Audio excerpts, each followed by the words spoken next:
Welcome, one and all, to the MIRTH Web Show. My name is David Batterina, and for the next hour, I will be your host through the mayhem and insanity of exploring all things creativity. This show exists to help you, the creator, connect with fans, friends, and peers by showcasing not just your work, but your brain, your creative process, and your personality. Please like, subscribe, hit the bell, all that stuff. We stream on Tuesdays and Thursdays for the most part. You can check the schedule at 8 p.m. Over the next hour, expect some deep conversation, some lighthearted fun, and prying open the creative brain of my two very special guests, Erik and Kyle of Budo Brothers. Welcome, gentlemen. What's going on? Thanks for having us. Good to see you, David. Here we are together again. So just to get all this, I'm going to get this out of the way to start, in that you and I have known each other. I actually dug into my old podcast pictures, right? And I found a shot of our very first stream together. Oh, I'm gonna see if I can actually share this thing real quick with you, because it's a good one, right? Let's see. Drum roll, please. No. Because that was back in the day. I mean, it was a while. So I dug into it. We actually connected 2017. It was August of 2017. Wow. I know, right? And I was operating a dojo at the time. You had like 4 products. I don't know what you didn't have very much at the time. Yeah. But it was, it was just one of those things where, like, let me ask these guys, because I was on my podcast. I thought whatever you were doing was just really, really cool, and had you on. And so we have been friends since, really. Yeah. And just kind of connected and stayed connected through all that kind of stuff. And of course you created Joy Jitsu together. Very exciting. And we're going to touch on all of that stuff. Believe me, we've got all of it. There it is. Oh, nice. Man, that is old school. Long ass hair. Yeah, I know, right? Yeah. Does that stuff still exist in your place? Man, I lost a couple pounds when I cut that. There you go. Yeah, a little blast from the past for everybody. So I'm gonna hook up the chat here. Boom. So we've got this going. Let's go, Logan. Yep. Welcome, man. I'm glad you're here. And first thing I want to do with you guys is go through some this or that questions, and just like a quick, let's get to know you round of some stuff. But the first one I'm going to ask you, and it's the one that I ask everybody. Got some peeps here. Red Nice. Chinese boxing in the house. Wow, from Sheffield. Oh, sweet. All right. We got the UK tuning in too. That's great. It's excellent. So the first thing I'm going to ask you guys is, if you were forced to travel in either somebody's homemade hot air balloon, great height, or a janky submarine, great depth, which would you choose? I would go hot air balloon. Go hot air balloon? Yes. Why?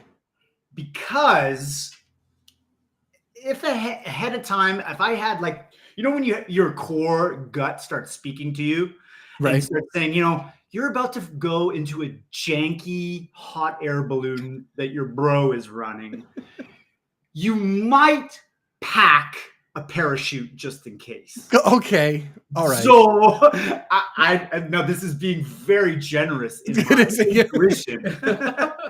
But I feel like you would have a higher likelihood of surviving coming out of a hot air balloon than versus an implosion at the bottom of the sea.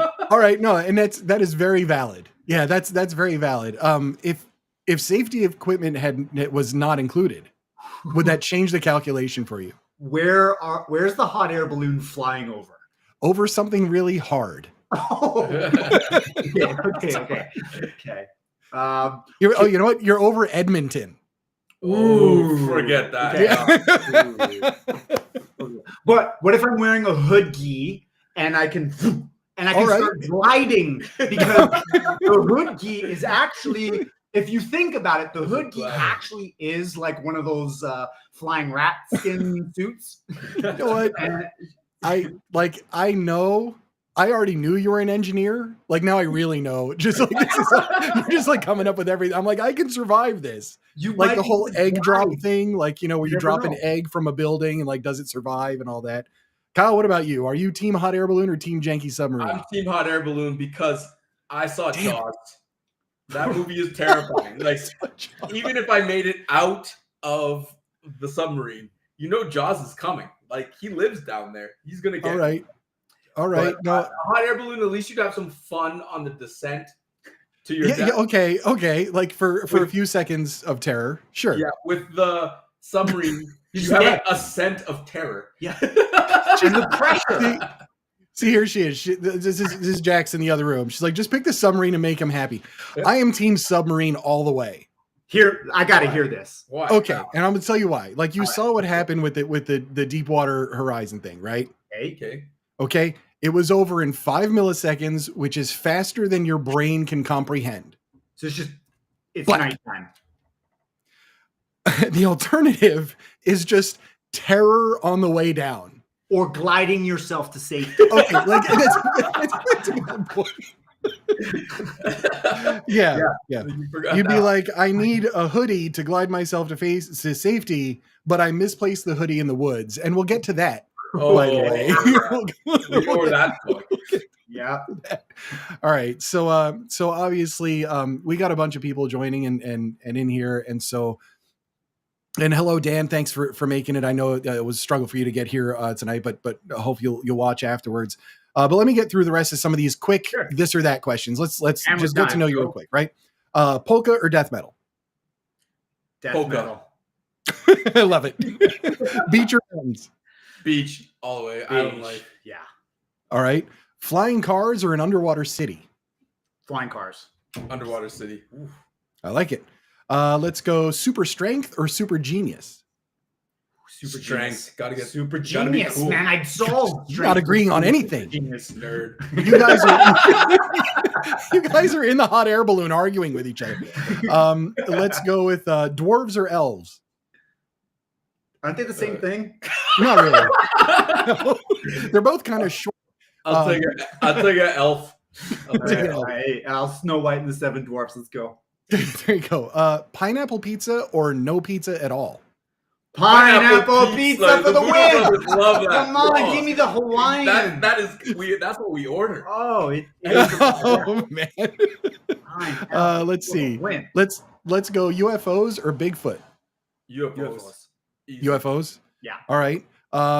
Let's see. Abducted by aliens or you screwed up traveling in time. Time.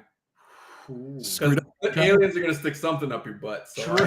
I'll take the time. He's got a point. He's got a point. That's fantastic. Let's see. Let's go the Humpty Dance or Ice Ice Baby. Ice Ice Baby Yeah, for sure. definitely. Easy. You got to go with that one. Oh yeah. And let's do this one. John Wick or Taken. John Wick. I don't think he even knows what Taken is. I don't even know. I gotta know. I live in my own bubble. What is it? John Wick. Keanu Reeves does Jitsu. It's fantastic. Yeah. Let's see. I'll do one last one. Right, last one. Let's do dinosaurs or dragons. Dinosaurs. Dragon. That's a dinosaur that can fly. Why wouldn't you? I guess you're right. That's a good dinosaur that can fly. It's a good point. That's a good world. Oh man. Honestly, Logan has the right idea. Polka metal. Ooh, Let's blending. do polka metal. You know what? That's a very good point because when you take two different substances and blend them together, a chemical reaction happens and you have no idea what it's going to turn out as, and you might discover the next best thing. That's what the creative process is all about, is getting into the lab and trying and experimenting and blending different things. We blended a lifestyle with martial arts and came up with the hoodie, which is our top selling product. Right. And that's why Crocs have sport mode. Exactly. Wait, that's why what? That's why Crocs have sport mode. They're lounge until you click those heels up. Oh man. Yeah. I'll say gliding yourself to safety is the best answer so far. Yeah, I'm one of like 3 people on Team Submarine. So like Okay. I'm trying to get a crew together, but nobody's buying it. You gotta watch Jaws, bro. You'll change your mind. nobody's buying it. Yeah, you're living in a bad action movie, man. That's what it's all about. For real. All right. So next thing I want to do before we start and get into some questions and do our deep dive here, I just want to give you 30 seconds. And for those who have joined in that are typically more inclined on my author side of things, that may not know you or know too much about you, give me a 30 seconds of who the heck are you? Sure. So right. I'm Erik. I'm Kyle. And we started Budo Brothers about 8 years ago. Both of us are lifetime entrepreneurs. We have a wake of failed attempts at this in our past. So we've always loved the creative process of starting a business. And we were both coming off failed ventures that didn't work out, that led us to where we were supposed to be, which was starting Budo Brothers together. And we had no idea what it was going to be, but all we knew was that there's an opportunity for us to grow as individuals and share the principles that are contained within martial arts to help everyone improve their lives. We believe that martial arts can help you tap into your true potential, and you don't actually have to be a martial artist to learn these lessons. We can help share what we've learned through our life's work in meeting these incredible instructors, these practitioners, these senseis, these sifus that share so much wisdom with us. We want to bake that into our brand, our content, our offering, and make that available to the world. Yeah. And just add a little bit of color to that. Like Erik and I are best friends, and we get to meet cool people such as yourselves and travel the world and film people and tell stories. And it just has really been a blessing in our lives to be able to find something we're passionate about and share it with people. And that's what we're doing here today, is just sharing our stories, and hopefully somebody finds a valuable lesson or at least something to laugh at. Absolutely. A good friend of mine just popped in, Erik. I hand delivered his Joy Jitsu copy not that long ago. So thanks, buddy. It's really nice to see you here. I appreciate it. He was my right hand. He was the one running the dojo when I was out on the floor corralling kids and all that. He was my right hand in there, and everything. So appreciate it. Appreciate it. Thanks for watching. Thanks, man.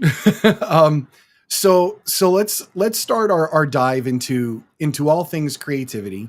We're going to touch on Joy Jitsu stuff and all that for sure. But first, a more general question just for the two of you, and I'll say answer it separately Sure. Because I imagine 2 different answers. When I say the phrase creative process, what does that mean for you? Like what is that? Creative process to me means riding the dragon. Essentially, you have chaos that is your mind and all of these ideas floating around in the stratosphere. And then an idea chooses you. I believe ideas almost choose you. And they take over your mind almost as a curse. Now, it festers in your brain, and either you could be like, oh man, that was a great idea, and let it go. Or you can attach that idea to action and bring it into this earth. And we are just conduits of amazing ideas, and we give birth to them in the physical realm. So creativity is so much bigger than yourself in a way. If you just allow yourself to connect to just this place where no rules exist and be a lightning rod that allows you to birth these ideas into the physical place, that's what creativity is to me, because you're inventing something that never existed before. And what about you, Erik? What do you think? To riff on that, that is the exact process. To create is to bring about something that does not exist. It is new. It is creative. This process, I truly believe, is our superpower. We're the only beings on this planet that can literally dream something up that has never existed and then be the conduit to bring that into reality. And I actually do think it's a superpower, because if you can think of what doesn't exist and then make it exist, you are only limited by yourself. The only limiting factor is the factors that we put, the limitations that we put on ourselves, because imagination is infinite. The possibilities are infinite. What's finite is the ability to pick one and actually bring it into fruition, because ideas themselves are worth precisely zero. It's the execution of those ideas that bring it into reality so that the idea can create meaningful value. So first you need the idea. Yeah, of course. Yeah, that's step one, but it's worthless unless you do something about it. And I think that as humans, it is the most beautiful gift that we have. And how dare we not lean into that and get creative and leave your mark, make the world a better place by sharing your gift. Whatever it is that you create is the gift that you were meant to give. Excellent. You know, and it's funny because I talk about this. I talk about this often, like pretty much every stream that I do. And that I'm so fascinated by the fact that we have individual humans walking around. We all have our own experiences, things we've been through, you know, things that have happened to us, things we've. That's hilarious. So all these different things, and when that idea happens, pulling that little thread that's in your head, and understanding that just like physically, that's just little electrical charges, little neurons going to town, right? And it's looking deep into your experience, what you've done, like, you know, all of these different things. And then at some point you speak it. Yeah. Mm-hmm. And at that moment, now it's in our reality. Somebody else may hear it, right? And ideas, you guys know, ideas are infectious, right? And so, and that idea can now travel and it can do different things. For us in the author sphere, that could be the idea for a story. Right. And we come up with a story idea and we're just thinking about driving or doing whatever, walking the dog while they're taking a crap. It doesn't matter, you know, but that idea happens. And then all of a sudden you're just like, you know, I'm just going to write something down. Well, now it's in the real world. I'm still the only one to see it. Yes. But it's there. Right. And then I show it to somebody and they're like, oh, that's pretty cool. Yeah. You know, and for my author friends, eventually you've worked a year or more that slaved over it. That entire thing is a book. Now you're getting it published. Now you're throwing it out into the world. Now other people are reading it and they're coming onto a stream and they're saying, hey, Joy Jitsu is fantastic. Yeah. If you boil it down, we are the summation of all the ideas we've executed on. For sure. Yeah. Which really leads to an interesting, that's really interesting because you're in control. Yes. I mean, you know, ultimately you are in control. I want to answer Philip's question here real quick and throw that one to you guys. Yeah. Okay. Philip is asking, where does the origin of the Budo brother name originate from? Touch on that one for us. Yeah. So the idea behind Budo Brothers, Kyle and I started training together, and we're learning from our sensei Jay Creasy, who's always talking about the power of Budo. Bu means warrior. Do means way. It's the way of the warrior. Pause. It did not come to us instantly. Erik's talking like, we just, Budo Brothers. We were like ninja guys for a moment. We were like, oh, it was two sweet ninja dudes. Yeah. Like, you should have seen the logos, ideas we had. It was all garbage. It was all garbage. But continue. Yes. But when, and this was actually legit, one day we were training and we had already decided that we were going to learn e-commerce. And so we figured we might as well do something that we're both passionate about. Let's do something in martial arts. We had no idea what it was going to be.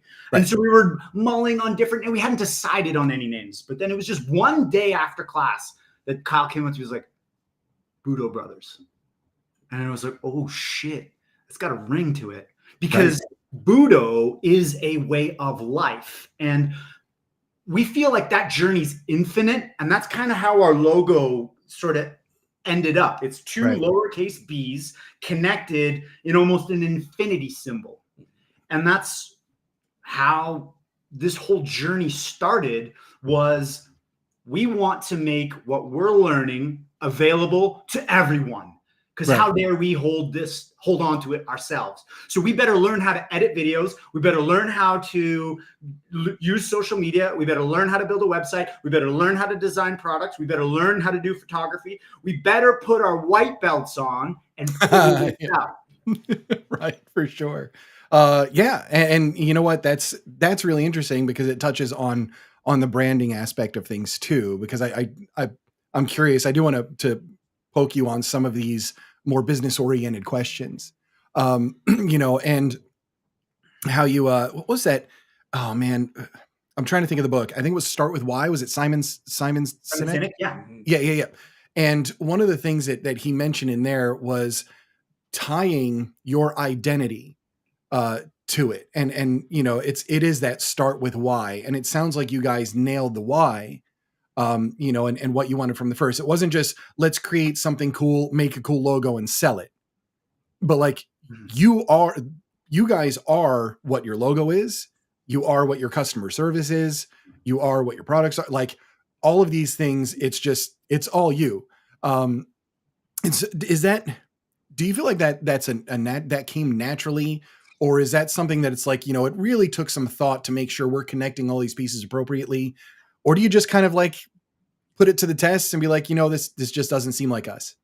Sometimes I feel people get too cerebral about things. Right. And what our friendship allowed us to do was to just play for a minute. We met a long time ago when a friend of ours canceled. We had a mutual friend. We didn't know each other that well. They canceled. And we took a trip to Montreal. And the guy pulled out. We're like, let's still go. We'll go hang out. Yep. And the guy pulled out. And we're off YouTube. You're good. So we still went to Montreal. And the first thing that we did was make a video and document our trip. Right. It was natural. Yeah. Flash forward to today. All we do is make videos and document it. So there was a natural connection that we had that we just turned the volume up. We had organically liked to do that. Yes. So that's where we put our energy, attention, and effort into, and we built something around that. And literally at the base of our business, that's what we do. We travel around, we film people, and we tell stories. And the next thing you know, you're at a karaoke bar with some dude who doesn't speak English. Shigeru. Exactly. Can you touch on that real quick? Because like I've seen the clips and I'm like, this is the most you thing I could possibly imagine happening. Like that was it. Okay, so we're in Japan. I'll tell you how this story starts. We're in Japan, and Erik can get fixated on things sometimes. Like he has a brain where it'll lock in. And we saw this thing for $1.50 beers. And we decided to pass that by to go do some other things. But then Erik, for a moment, was on the hunt to find $1.50 beers in Japan. Smoke and deal. And I'm like, dude, we need to chill. This was a relic, like this was one store in Japan. You have to let this go. So we're like, fine, whatever. We're gonna just drink cheap beer. So we went to 7-Eleven, which is where you go for cheap beer in Japan. They have 7-Eleven in Japan. Oh, it is the shit, dude. Light years. They should just like 7-Eleven should take notes from Japanese 7-Eleven and incorporate precisely everything they do. Hot vending machines, chicken breast, sushi, everything. Like the other thing about Japan, everybody takes pride in their work. Yeah, your 7-Eleven clerk is going to be so grateful that your drunk ass came to buy a bag of chips, and he's going to wrap it up for you. And arigato gozaimasu. And thank you so much. So it's beautiful. It's beautiful. We go there and we're chilling, and for whatever reason, the only spot had this guy sitting there. He's this old guy. He's 60, 70-year-old. You can't tell with Japanese people. And like we have these beers. And so I just hand him one. I'm like, here you go. And in exchange, he shows us a picture of this naked chick on his phone. Oh, okay. So we're like, all right, this guy parties, I guess. Doesn't speak a lick of English, not one word. Yeah. Okay. All right. Nice titties. Yeah. Okay. We're sitting there, we're chilling, we're drinking, we're talking back and forth. And then we use the translator app. Yeah, and we're like, do you know where you could get cheap beer around here? Is there any places we could go for a bar for cheap beer? He looks us in the face, he's like, follow me. And then I'll let Erik carry on with the story. Fantastic. Yeah, he's literally, he replied back in the phone. He's like, I know the best place. And we instantly were like, take us there, sensei. And so we basically just got an impromptu guide that was going to show us the rope. But here's the best part. We didn't have to say a single word, and we knew exactly what was happening. That's fantastic. We were both there for a great night. He was so excited that these guys, Jin, are excited that I'm about to take these dudes on a tour in my own house. And we will. The pinnacle of the night is a 70-year-old Japanese guy smoking a cigarette, throwing darts, and singing English karaoke songs all in one go. But Erik is like on his shoulder and just like having a laugh. It's beautiful. Yeah. Oh man. What's so beautiful about it, and what made it beautiful, was being open and the what ifs. Take us to your favorite spot, and saying yes to the unknown. That's where a lot of the magic happens. Yeah. Say yes to the unknown. Oh no, I've got a story about that for sure. First, I want to make sure I handle this question from Randall. Okay. Odd question, fellas. Do you think the ideas that you have go through a journey also? Meaning, as you manifest an idea into reality, just like people working to make it real, does the idea change and grow? Yes. I would think so. Yes. Yeah. I think a big part of especially when we're talking about ideas in the physical product realm, the idea and the first iteration of it, just like when you learn a new skill, you want to see how effective it'll be. You pressure test it. Right. Holy shit, it turns out my spinning yada yada doesn't actually do much. Just like our products, when we create something, we then I think we're onto something, but let's pressure test this. Let's actually, give it to people, see what they think.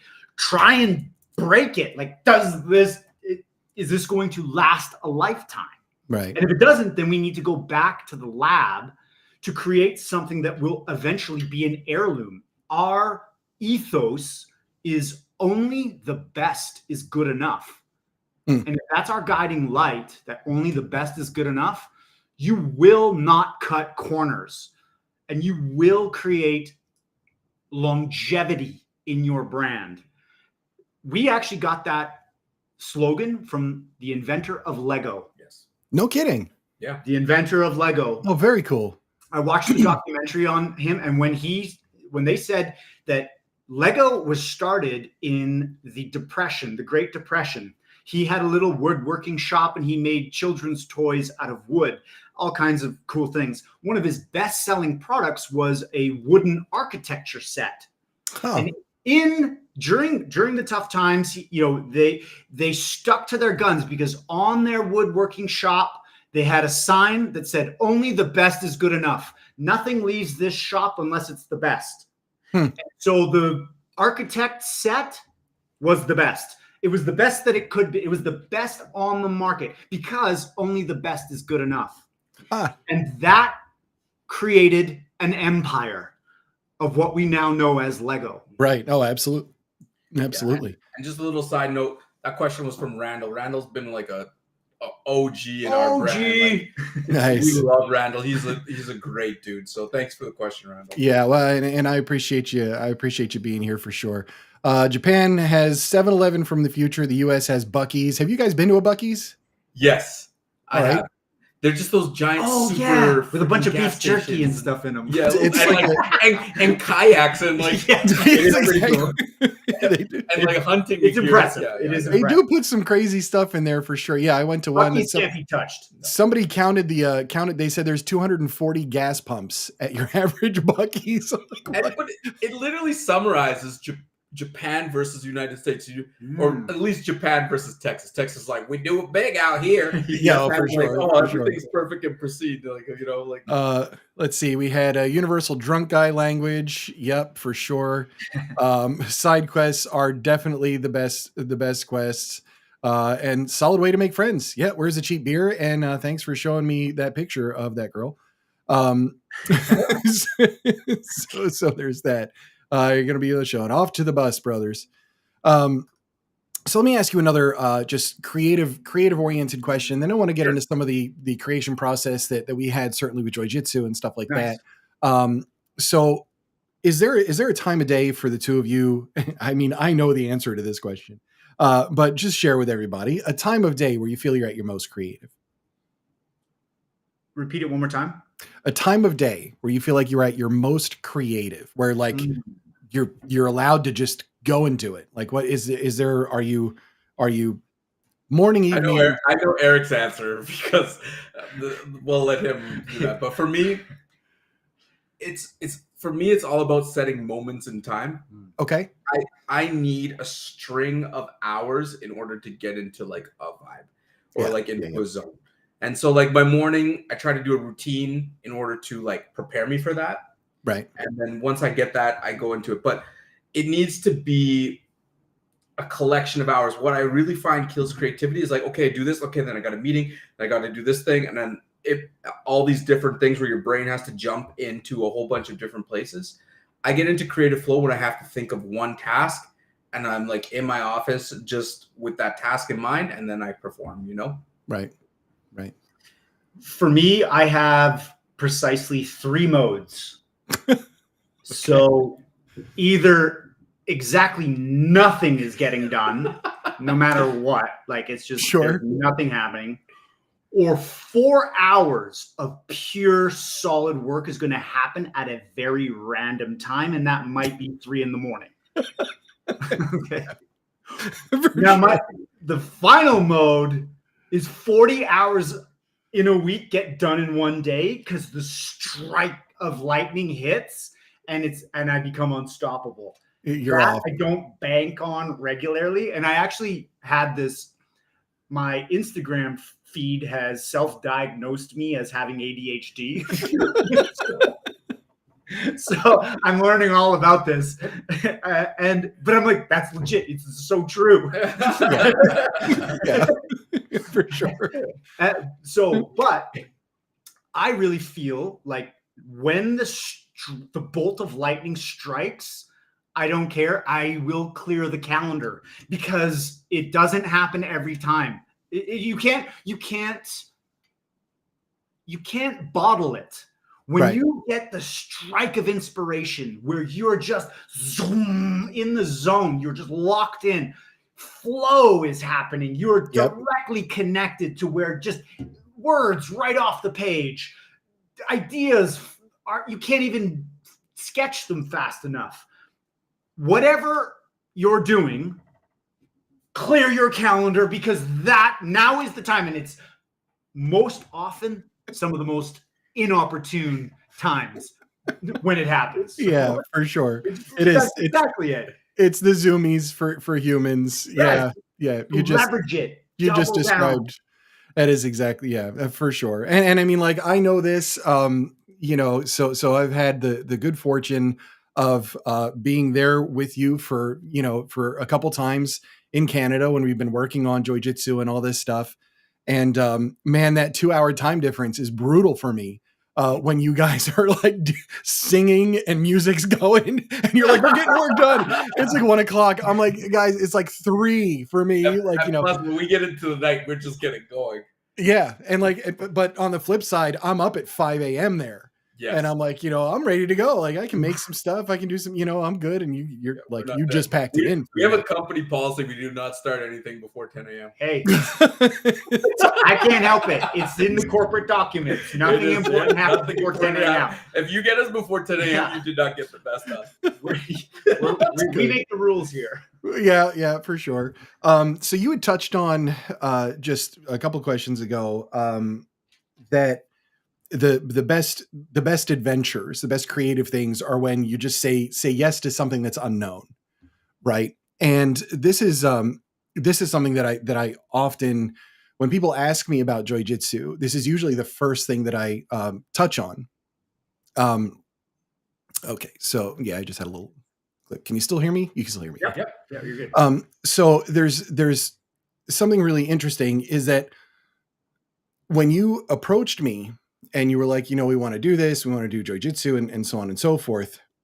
Initially, I wanted to say no. And it's because at that time, it was shortly after my brother had passed away, my dad had passed away within a span of it was just over a year for those two things. And I wasn't writing anything. It was just, everything just felt like just totally closed in. No creativity happening. No words are coming out. I had a debut novel that was out that wasn't going. I abandoned the YouTube channel. I'm just like, I can't do this anymore because it's like just nothing seemed to be hitting or working at any time. But I knew, and Kyle, it was your phone call and you were like, we want to do this. We want a book. We're not going to do it without you. You're the one that knows how to write a book, pretty much. And as much as I wanted to say no, I knew that was my bullshit talking. Nice. And I was like, you know what? Yes, absolutely. 100% I'm in, right? Because I knew that the answer that I wanted to give was not the answer that I needed to give. And I was afraid of that unknown. And, there was certainly like a lot of doubt and it's just in a bad headspace. Yeah. Hey, Jesse said it perfectly. Hey, you're depressed as hell. Help us write this book on joy. That's exactly the vibe. But I knew I needed that. Like I knew I needed that just on a personal level, but also just knowing you guys and how well we've known each other is that this was something that was very synchronous with the three of us and that we really just genuinely love helping other people. Yes. And if we have a way to do that, like the three of us are all in, and the details get worked out like whenever. It's just like, here's the idea. This is awesome. Let's do it. And it's like, okay, and that was a tough moment. But it was definitely, Kyle, honestly, that's a beacon for me. Nice. If you think of it that way, that's one of those things that I look back on now, anytime I'm thinking of, I see an opportunity or something that's coming down the pike and I'm like, you know what? I'm going to have doubts. There's going to be imposter syndrome. I'm going to have anxiety over it. I'm going to say yes, because like, I know I can do it. It's just a matter of making sure it's like being your own person that pushes you forward. And it's just like, would you shut up already? And like, you can obviously you can do this and you can move forward. Yeah, Erik, great chapter. Yeah. That one is in there. One of my favorite chapters too. In a version for sure on that. So I want to ask you a question. Yeah, sure. Because you said something really interesting. You said, I could feel it was my own bullshit getting in the way. How do you know when it's your own bullshit, the bullshit voice that's stopping you from what you need to do versus the core feeling of no, I don't need to go down that alley? Yeah, I think the core, for me, what it comes down to is just, let's logically look at this. Like, let's just apply a little bit of logic. I have two people that are friends that are asking me to do something that is clearly very important to them. And I'm important enough to be asked. Nice. You saw something in me that at that moment I was not seeing. Nice. Because I was going through something that was really, really dark. And really, really difficult, because like, here I am and I want to be an author and I want to write and I'm not putting down any words and I'm just freaking like sad all the time. And so when that call comes through, I have to make that realization, you know what, this person, these two people believe in me. And I want to say no. Why do I want to say no? Well, because I can't, because, and it was just excuse after excuse. Of course. Yeah. And it's like, well, that's my internal bullshit meter. So moving forward now, when the internal bullshit meter goes off, I just do the opposite. Nice. Even if I don't want it, like if I'm thinking like, oh man, like, I don't know if I'm ready for no, I can do it. Like, Let's I can go. do that. That's fine. Yeah. Let's go. Let's do it. We're going to do it like for a Space Pew Pew that just came out. Like, we're going to do a Kickstarter for the book. Okay. Let's do a Kickstarter. I've never done a Kickstarter. Doesn't matter. Right. Here goes the white belt. Here I go. Like, let's figure it out. Let's FA and FO and see what happens at the end of the day. And all those different things. Better than a gigantic tack on your chair for motivation. Yeah, that's true. It's very Bushido, tackling a calling and a duty when you are at the deepest struggle for it. You know what, Jesse? You're spot on. That's my outlaw buddy right there, Jesse. I'm glad to see you here. I knew it was capable for sure. And I mentioned this to you guys before too, that like one of my first, there's a moment where you want to do something and there is no experience. Yes. You don't know if you're going to fall on your face or if you're going to have some success. For me, that was an article in MA Success magazine, right? Centuries Mag. Yeah. Where like I talked, and John Corcoran was the editor in charge, had passed away. But he was the editor for Black Belt magazine for like 30 years. This is a dude that has written like 30, 40 books on martial arts. He was an editor forever. Like just everyone in the industry knew him. And when I submitted my article to him, and I was terrified to do it, I did it anyway. And he called me and he left me a voicemail. And he just said, "David, God gave you a gift." And that's another beacon. That's another thing that I hold on to when I'm like, I can do these things. Like, I'm going to be all right. I can do these things. And that's something that I remembered when I said yes, and I wanted to say no. So all of these things kind of come around. But on that, what is that first moment like for you guys when you're on the precipice? There is no prior experience. You're getting into something completely brand new. What do you lean on? Because there's nothing concrete there to say, well, I've done this before. Mm-hmm. So where does your confidence come from? We try to structure what we call no-lose situations. Yep. So when you change your mindset to not be afraid of failure and know that there are two outcomes, you're either going to try something and it's not going to work, and you're going to learn so much about the endeavor you embarked on, a lot about yourself and what not to do to get the outcome that you're looking for, or you're going to succeed. So how do you lose? Right. How do you lose if you're going forward? And the first action in learning is fail. First action in learning. So welcome it. Be grateful for the opportunity to try whatever it is that you're going to try. And so obviously you can't be reckless. You can't bet the farm, and this is how 1,000 horror stories have played out. For sure. Mm-hmm. But you can run experiments. You can run trials. You can see what chemicals react in the lab to create a bigger chain reaction that builds into something big. And a lot of people don't realize how many things that we've worked on that have never seen the light of day. Right. Right. Ever. We start small. We iterate, we listen, we grow, we take feedback, we improve, we change, we adapt. Adaptability is your superpower when it comes to creation as well. Right. And I saw somebody in the comments talk about this, but it's one of the most important components in order to start anything, and that's faith. You have to have faith in yourself, that you're good enough, that you have what it takes in order to accomplish the thing you're going after, or faith in a higher power or some type of divine force that is going to teach you a lesson in order to make you grow.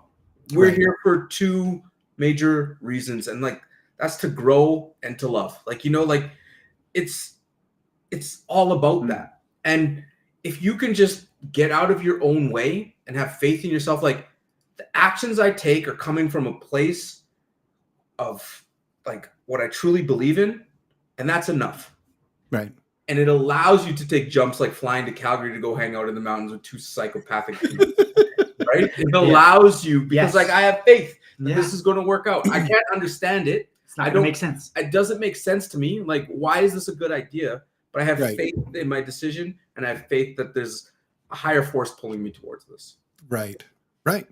I think that pretty much hits the nail on the head. And it's understanding that other people do have faith in you, you know, and leaning on, I guess it is like kind of leaning on what you can. So let's dig into the creation process of Joy Jitsu a little bit here.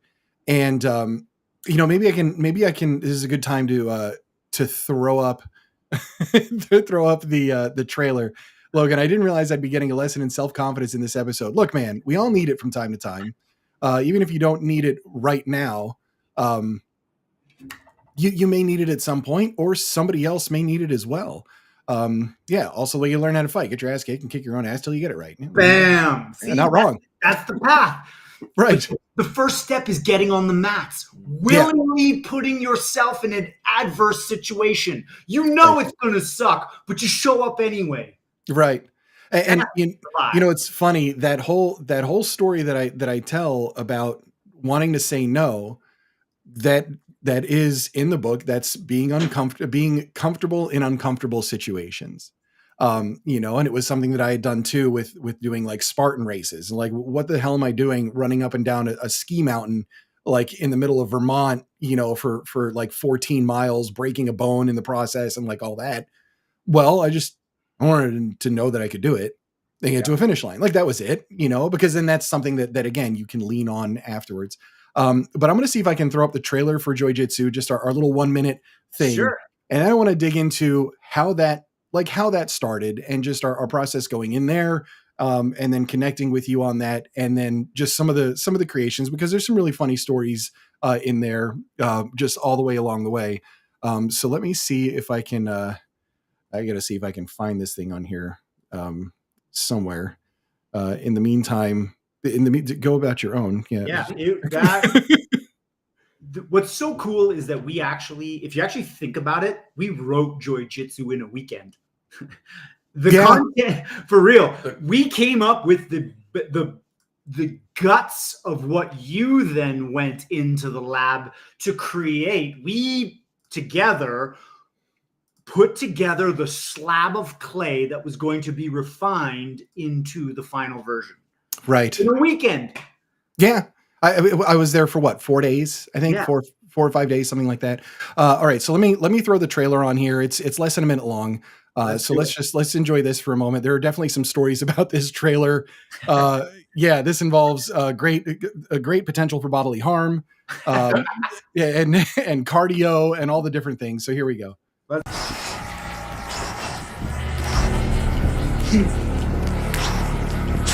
Has darkness arrived?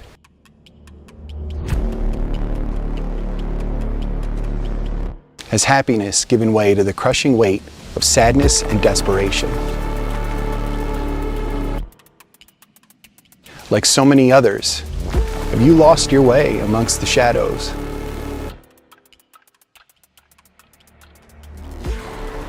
Don't be afraid, because hope ignites with the smallest flame.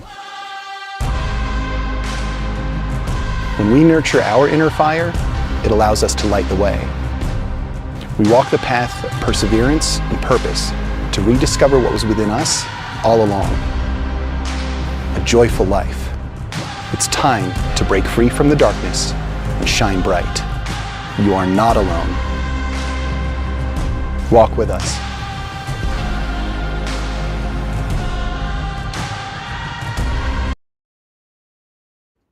I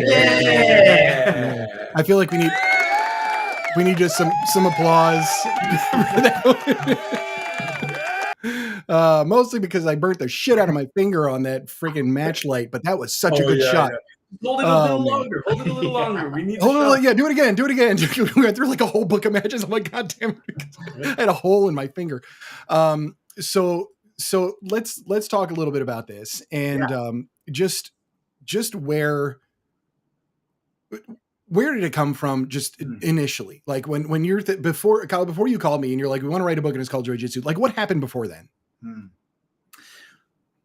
What's funny is we were experimenting with we wanted to come up with a vehicle to deliver wisdom through our teachers, our senseis, our sifus, our coaches, to people that are not martial artists. You don't have to be a martial. So how can you bridge that gap to somebody who will never get on the mats?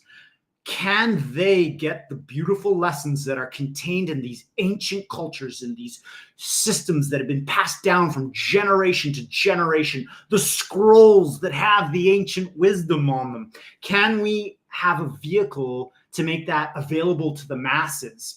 And that's where we started experimenting with different ideas. And we were mulling around. We I don't know what that would look like. Mindset Sensei. Mindset Sensei that's what we I remember that from the podcast days. We were talking Mindset Sensei. Could we could we help people by improving their operating system, how they navigate the world, their mindset?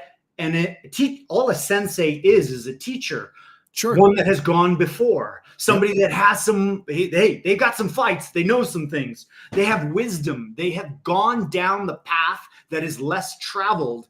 And when they speak, you shut up and you listen, because there's value there. There's so much insight there. And so we wanted to have a vehicle to make that available to somebody that may never train in their lives. And that's what we started mulling on. And then one day I texted Kyle, and when I was saying something, let's go do some jujitsu, and it auto-corrected to Joy Jitsu. And I'm like, man, Joy Jitsu, practicing, training how to live a full, rich, joyful life. That should be an art. And then I flipped it. I'm like, God, what about Joy Jitsu? 100%. Right. Then I flipped it over to we have a trademark lawyer. Flipped it over to her. I'm like, hey, does anybody own Joy Jitsu?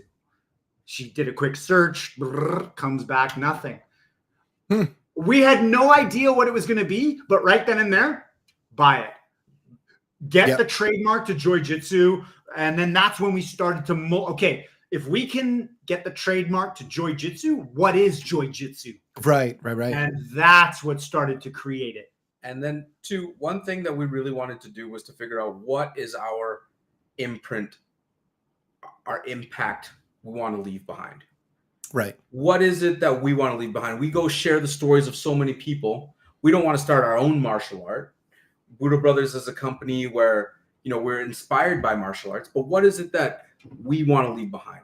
And I was like, man, the only person I know who could help bring this to life is you, because it's the mindset stuff, the talking, the spiritual stuff, the essence of bringing us to talk about our feelings started with you on a podcast. Right.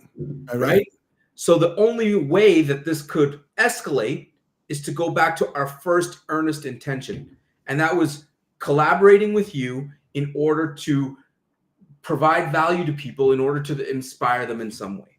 Right. It's not just giving them a stick to hit somebody with. Yeah, exactly.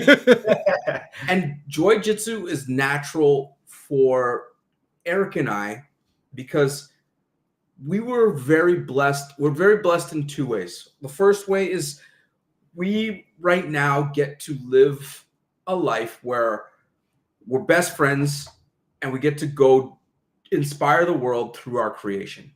And we hope that everybody has an opportunity to get to live their life doing something that they enjoy doing.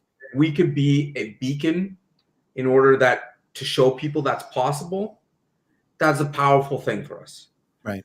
The second thing is that we come from families with a lot of love and strong family units. And we want to be able to share the things that our parents gave to us with other people, because not a lot of people had that benefit. And we know that we're blessed with that benefit So why can't we share it with other people and just give them a sense of you're loved, you're good enough, you can do this. Let's go. Right. Yeah. So when we were on that first, and I'll see if I can actually throw it up again, because it's just a great picture of how this entire thing pretty much started. When I had you on for my podcast way back in the day. So there we are. Right. In here we earn. Yep. And so this was 2017, August 28th. Your setup got a lot better there, David. I have done some upgrading for sure. Yeah. But there we are in 2017, August 28th of 2017. And that was my podcast was going, and we just had one for like the dojo and stuff like that. And I just saw what you guys were doing, and I'm like, you know what? These guys just seem really cool. And I wanted to connect with you and be like, let's just like have a conversation. Like, what is this that you're doing? You know, because it was very interesting to me, and the Hoogie interested, like everything was just like, all right, this is like pretty wild. You got a good story. It's martial arts oriented. I had just gotten done interviewing Dave Kovar. As a matter of fact, I had him on like a week before you guys or something. And and like, so, all right, let's connect. And we did, and had a great time on that one. Like, it was just a good free form conversation, just like we're having now, just like we always have. And then, you know, we stayed in touch and all those things. And then it wasn't that long after, I guess, where you're like, hey, we want to start a podcast. Can you like, how do you, like, what are you doing? Like, what are you, like, what are you using? What's the equipment?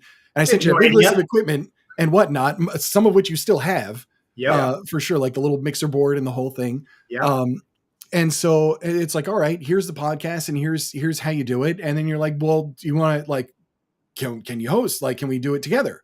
Well, okay, cool. Like, so let's do it together. And we had, I think, about 20 episodes or so, like, starting out. And shortly after that is where everything started to go sideways for me. But we talked about a lot of these things on those initial episodes of the podcast. And like, I remember a notepad next to my computer writing down Mindset Sensei and like all those things. And I remember you and wait, what do you call Sharpies? They're not Sharpies. The Jiffies. The Jiffy notes. Yeah. Right? Yeah. Your Jiffy notes and all that kind of stuff. And just like going through all those and getting you guys started and established on that.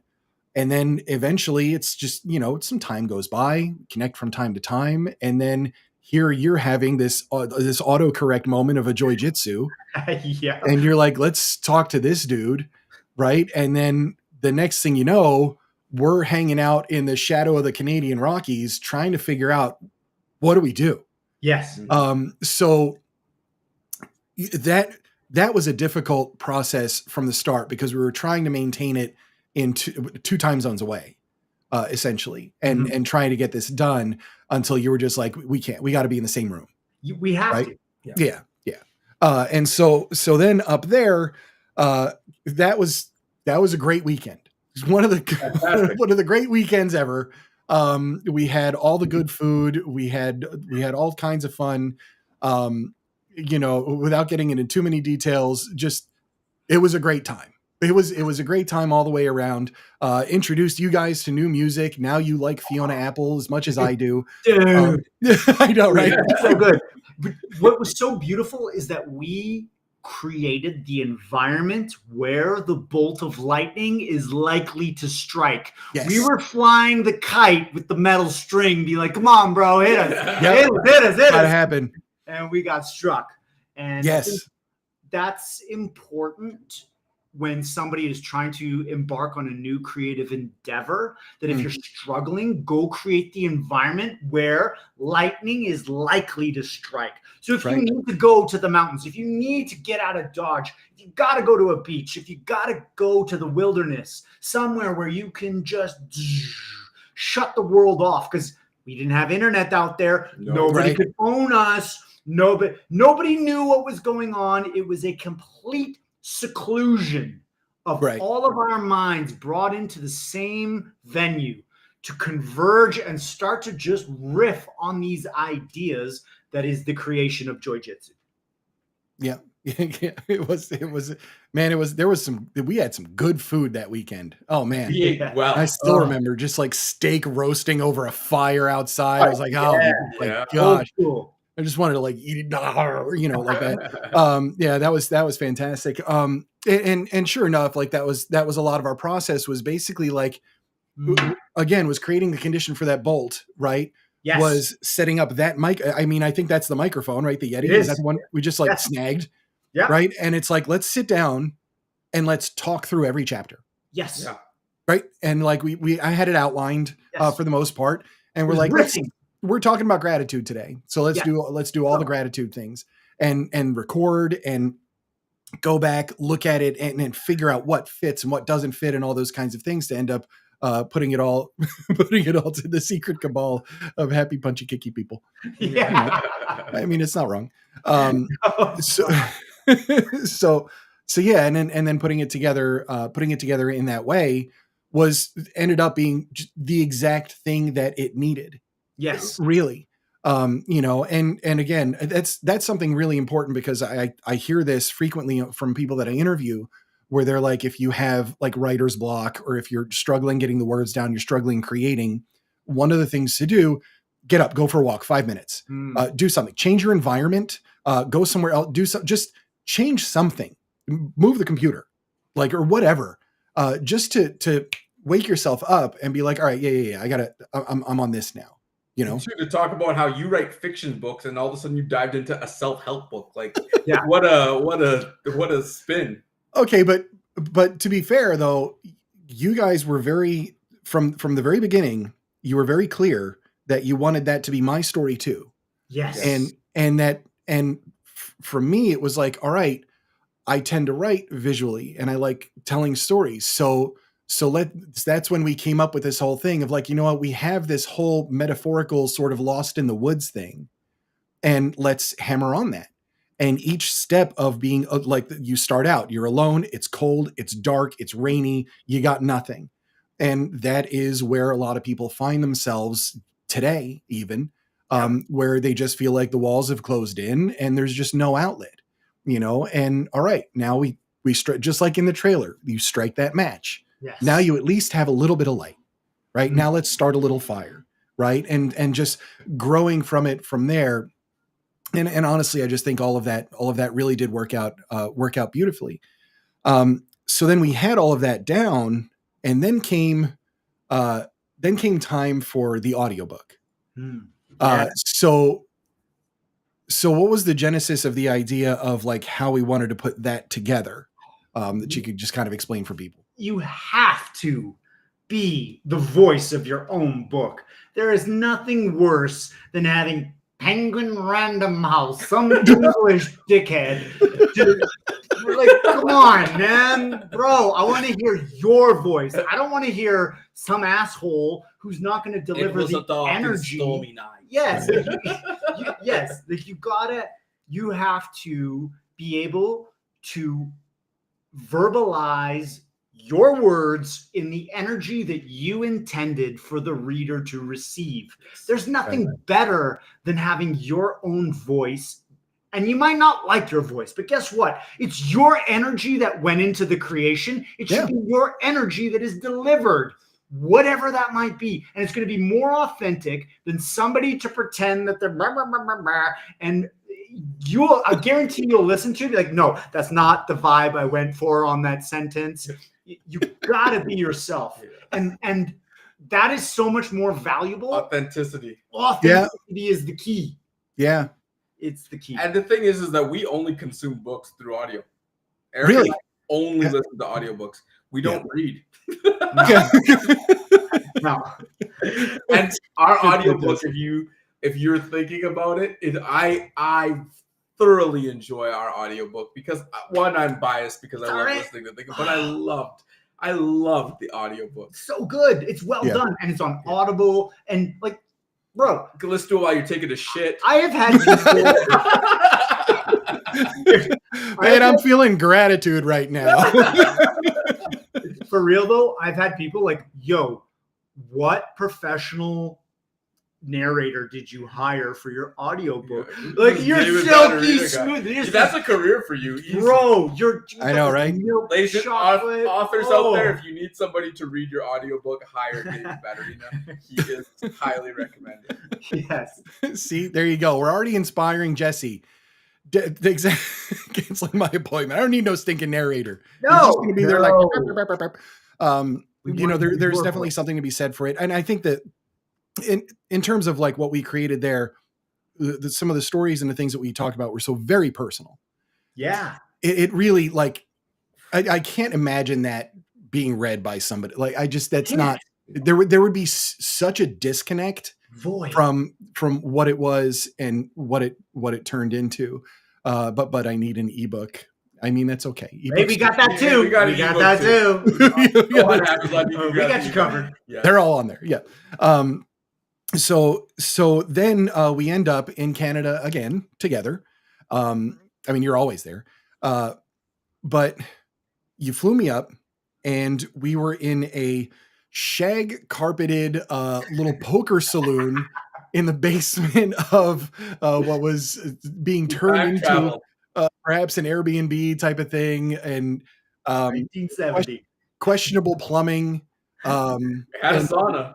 And yeah, and the decor was like it was so good. It was so good. Just that I like being able to pet walls. Oh, yes, like, it's so nice. It's a vibe. But that spot, that's an important spot. It really is. Yes, that's an important spot. They're in the little farmhouse that we stayed in. Those two are magical. Yeah, they really are. Yeah. And we had just to let everybody know, we had recording it. So there was like this little, I mean, the room was probably like an 8x8. Like, it's not very big. Room. It's just a little, it is literally just a little poker room.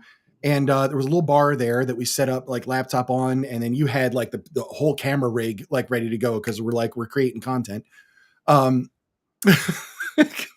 Shock Star Blazer out. Yeah, the singing voice, I don't know. I'll stick to narrating. But we had that set up, and then with the creaky saloon doors and the whole thing, and it's like, okay, quiet on set, right? This is Erik's time to read, and with the claps and the whole thing to try and send messages to whoever had to edit this thing and you're like, I'm sorry. I'm sorry about that. Like, and the amount of F-bombs that guy probably listened to. Oh man. I didn't realize we swore like sailors. Yeah, there was a lot going on with that. But we're in that room together and just going through, and it's like, all right, let's tell our stories. And it is difficult. We ended up riffing some for sure because it's hard to just read it. Yes. As it came out, especially since it was originally just like kind of riffing anyway. Yeah. And then definitely some moments in there. Erik, I remember your story about that hot cup of tea. Right. And just like how you hit a low point. Yes. And brought yourself out of it. And Kyle, I remember yours in terms of like the gym and the whole thing and the sign, and then getting gas and like struggling with how to pay for something as simple as filling a tank of gas. So can you guys just touch on that a little bit? And I can add mine to it, but can you touch on that a little bit in terms of those low points and what it took for you to bounce back from those, to be able to create and to be able to turn it around, to be happier, to have more joy, and to all those things, and then follow something where you're like, you know what, we're just going to do this and have some success at it. So what was that bounce back like from the low point for each of you? So as you get better at the practice of Joy Jitsu, I'll come for a circle on this because we're actually in practice of it right now. Yes. Well, back at the beginning of the journey, when you are in a dark, low place, it feels like all people want to do is pile on. The universe, everything is just piling on.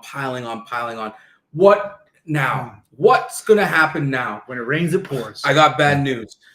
And it just feels terrible. So for the listeners out there, I owned a gym and I put my whole identity and being into this place. And I ran this operation for 10 years. Mm. And I over leveraged myself, and I lost the company and was on the verge of bankruptcy. And I can recall vividly a moment where I was standing at a gas station and I had $0 to my name, and I had to call my mother and say, "Mom, could you wire me some money just so I could fill my tank of gas?" And the way out of it was through this thing we've been talking about as beacons. Right. Finding things outside of your control that you can latch onto that pull you out of that. And also another thing is starting with service. Mm. If you're having a hard time, just like in our book, start with service. And the reason I say that I'm getting better at the practice of Joy Jitsu is because we just got a phone call today. And something completely outside of our control. We're subleasing our space from somebody. And we just got a phone call today saying, "Hey, the police are at your guys' shop. They've locked the door and seized all of your inventory." So currently now in this moment, the police own Budo Brothers. Crying out loud. What? Well, yes, and I kid you not. But right now we looked at each other and be like, this is the perfect time to practice Joy Jitsu. Yes. Right now in this moment, can we be thankful for that? Thank you for the opportunity. And say, all right, we're obviously going to be learning a lesson of some sort right now in this moment because we're being tested. How do we go forward from here? Yes. Wow. This was just out of the blue, as I was driving here to do this talk with you. Yeah. Wow. Okay. We don't know where this is going to go, but what we do know is that we have the ability to adapt, and Budo Brothers is not just a bunch of products. No. It's not an inventory of this. So you can't really kill it. Yeah. That's where we actually had this beautiful moment where, like, how we were down in the dumps. Like, how can we come to this podcast knowing that we actually don't know if we have a business tomorrow? Yes. and literally too, I was like, in a way, I'm like, now we're being tested to see if Joy Jitsu works. Like, we're about to bring this out to more people. Now's the test. Like, can you apply the practices on yourself, and does it actually work? Yes. Because with certainty, when we make it through this, it's like, yeah, this stuff works. When you're at your lowest point, and I guarantee anybody who's listening to this that has touched the bottom of the pool, when you're at your darkest point, something beautiful came out of it. And it will never make sense until it's in the rear view. But when you look back at those turbulent times, the lowest of the lows, if I had not gone through that, I would not be where I am today. So if you now have gratitude for something that was so low and so dark, knowing that it is there to serve you, can you, in the moment, welcome it with gratitude? Thank you for the opportunity, because that will short circuit the circumstance that could turn you into a tailspin. But if you view it as an opportunity for you to grow, right out the gate, you have a head start, because you are thinking about this in a lens of growth. This is happening. Whether I argue about this or not changes nothing. Right. What is happening is happening. Thank you for the opportunity for me to grow. What do I have to do? And then when you look back on that 5 years, 10 years, thank goodness that we were able to go through those dark times and realize the benefit that is on the other side. And you hear that quote, if your life was a book, would you read it? Right? Yeah.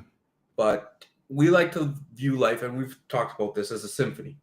This beautiful, beautiful structure of sound that creates something magical that when somebody hears, they are inspired. And like within every symphony, there's high notes and low notes. The high notes are not better than the low notes. The low notes are not better than the high notes. And going through life, there's good times and bad times. So you cannot be over happy at the good times, and you cannot hate the bad times, because in order to have this beautiful symphony, you need to have both good and bad times, and be able to ride the wave of those high and low notes, and still within it find joy and happiness in your pursuit of growth and faith in that what you're receiving is a lesson that you can overcome. I want to add to that. Before I do, I'm just like still blown away by this. You know, and well, the only thing I can do is just say, hey, I hope this all works out fine. You know, there's really not much more to it than that.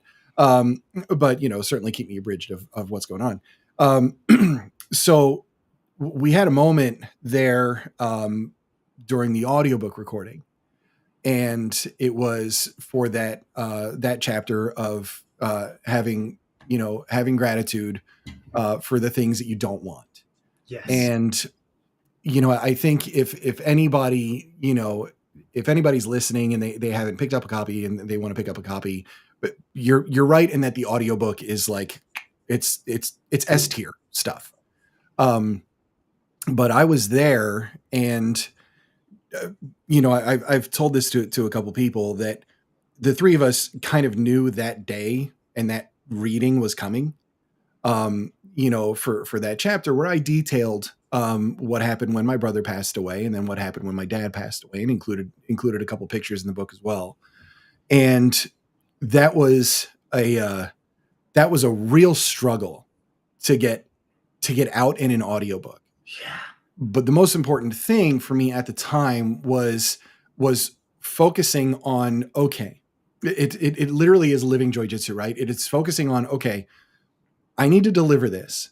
I need to deliver it for me, so people hear it, they understand it for me, even if my voice cracks, if I'm getting upset, if I have to pause or what have you, because at some point those words can help somebody. And so I'm going to give myself up to this, like this emotion and the whole thing. And that moment, more than any other for that weekend, is one that is just burned in, because you two were very gracious to just stay quiet and give me the space. Yeah. You know, let me struggle through it. There was a moment where I was just like, give me a second, you know, which is not on audio, is me holding up a finger like, I got this. I just need to compose myself. And then get through it. And right after that, I broke. You guys gave me a huge hug, you know, and we just let that moment happen. And as rough as that felt, that was a beautiful moment. Yes. Because we were really just the three of us in different ways, all in on what we were doing and what we were trying to deliver. And it was that wavelength between the three of us was perfectly matched, because you knew why I was doing it the way I was doing it. I knew that you were there to support me through it, to get it out, and we knew why we were doing the whole thing. And I have not listened to that on the audiobook, because I don't think that was a part that I reviewed, you know, or anything. So like I've let that go. Wow. To go help others, you know, but I know it's there, and I remember it really well. It hits. Yeah. It does. It also too, like, that moment was such a gift for me. I'm probably for Erik as well. Like, that was one of my favorite moments, and it solidified in my heart to know that Joy Jitsu works. Yeah. Like, to see you discharge that and to let it go, and to, if nothing else came from Joy Jitsu but that moment, it was a success for us, right, because it was just guys out in the mountains having fun, and then like trying to do this thing and like talking about our shit and letting go of things. It was powerful, man. And like, it is a moment that I will forever hold with me in my whole life. Yeah. It's just another beacon. It was so beautiful to watch it unfold, because all of your essence, our everything just combined to just turn this. There was a tornado of power going on in that room, and I really feel like it was captured in the audiobook. And that's why I think it's so great. There's a completely different experience versus reading the book to the audiobook, because a lot of the audiobook we just riffed. Yeah. A lot of the audiobook is not in the book. We just like, I'm going to take this bass line for a walk. Yeah, for sure. We started riffing. For sure. And then we had some other fun times. We were visited by an awesome owl. Yes. You lost car keys while we were trying to that was Bro, Erik loses things all the time. We were in Japan for 40 seconds and we checked into our hotel, walked up the stairs, and he locked his key in the room. Nice. 40 seconds of being there. He's locked the chain on the hotel door so that he can, like, the chain that you can only be on one side and push? He's locked that on the other side of the door unknowingly. Like, a ghost. Impossible task. I live in the moment, okay? Then there was mountain cardio. There was the whole, like, so that shot in the trailer where you're running, you're just like booking. And then we're all just like piled into the Kubota trailer. The little, and your dad was driving? Dad was driving, yes. right? Yes. Yeah. And we had the expensive camera equipment in the trunk. Kyle was packed in. Ratchet strapped to the back of this thing. And we're like, go and don't hit a tree. So the idea for that really was we wanted to encapsulate the feeling of running away from those dark feelings that we have. Like you're like, you just want to get out. Like you're running away from something that you're scared of.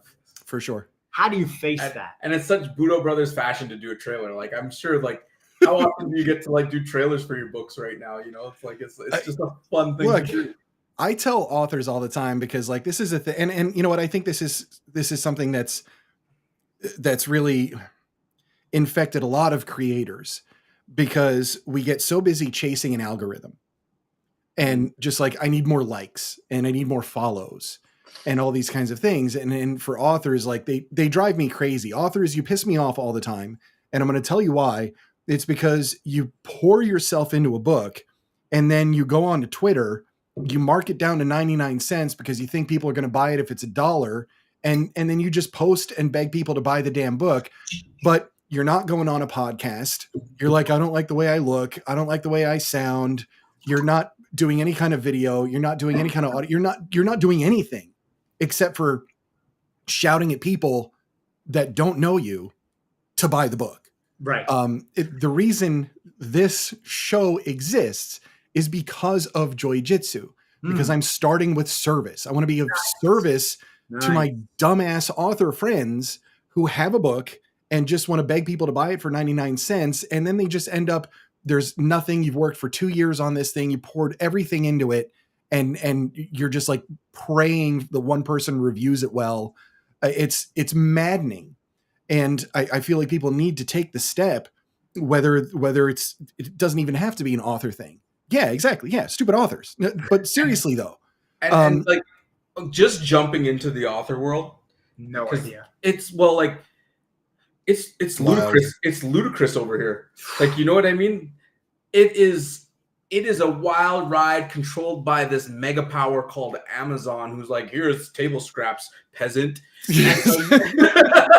Enjoy the for your work. Like, here. Yeah. Exactly. So like being an author is a very different experience. We come from an e-commerce world in a very competitive like business landscape. Like right now, we launched Joy Jitsu. We already have a 5 to 10 year plan for that book. Yep. Because we're going to build around it. Right. And brand is all anybody has in order to make people do something. You have a regular t-shirt and the only difference on it is the logo. Yep. So the reason people buy it is the branding that went behind it. It's the same with authors. Like you have a book, you only get so many words, and there's so many people putting it out at the same time. The only way in order to encourage anybody to do anything is through building a brand for yourself, whether that's a personal brand or a brand like Budo Brothers. And if someone is going to take your book, what is the ROI? What's the return on investment? So if somebody's going to invest their time in reading their book, what is it that you as an author are going to return for that investment? Right. I think you should think about that.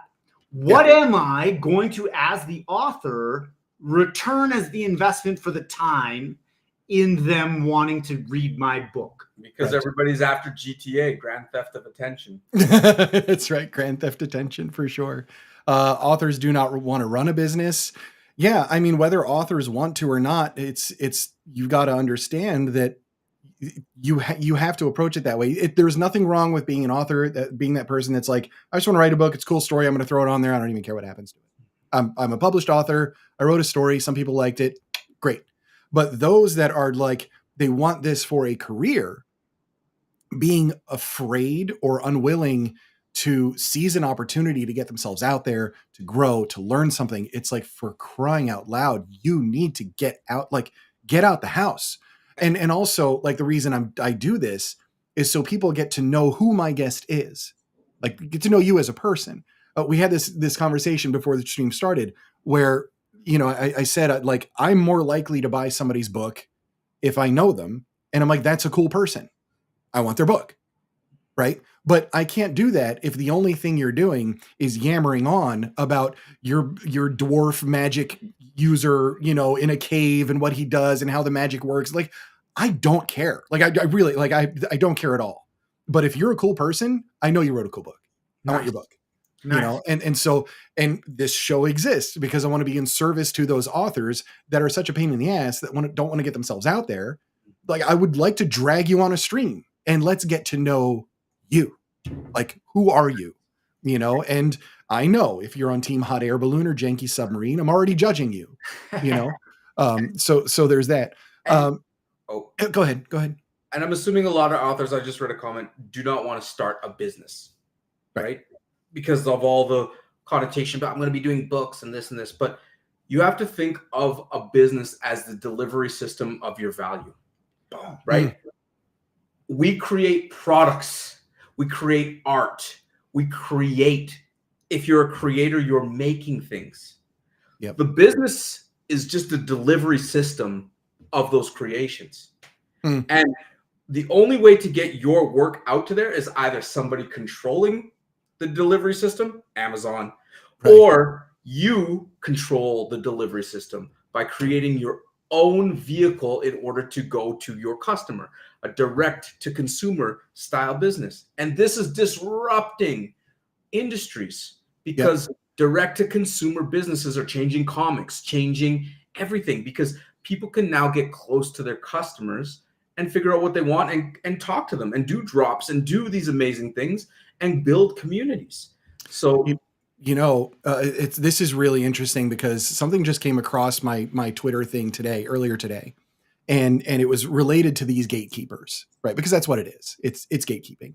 And there's a reason that you decided to, like, you want to Joy Jitsu out on your terms, you know, for sure. And not just leaning on Amazon, but like, it's kind of like a necessary thing, but it's still on your terms, like, et cetera.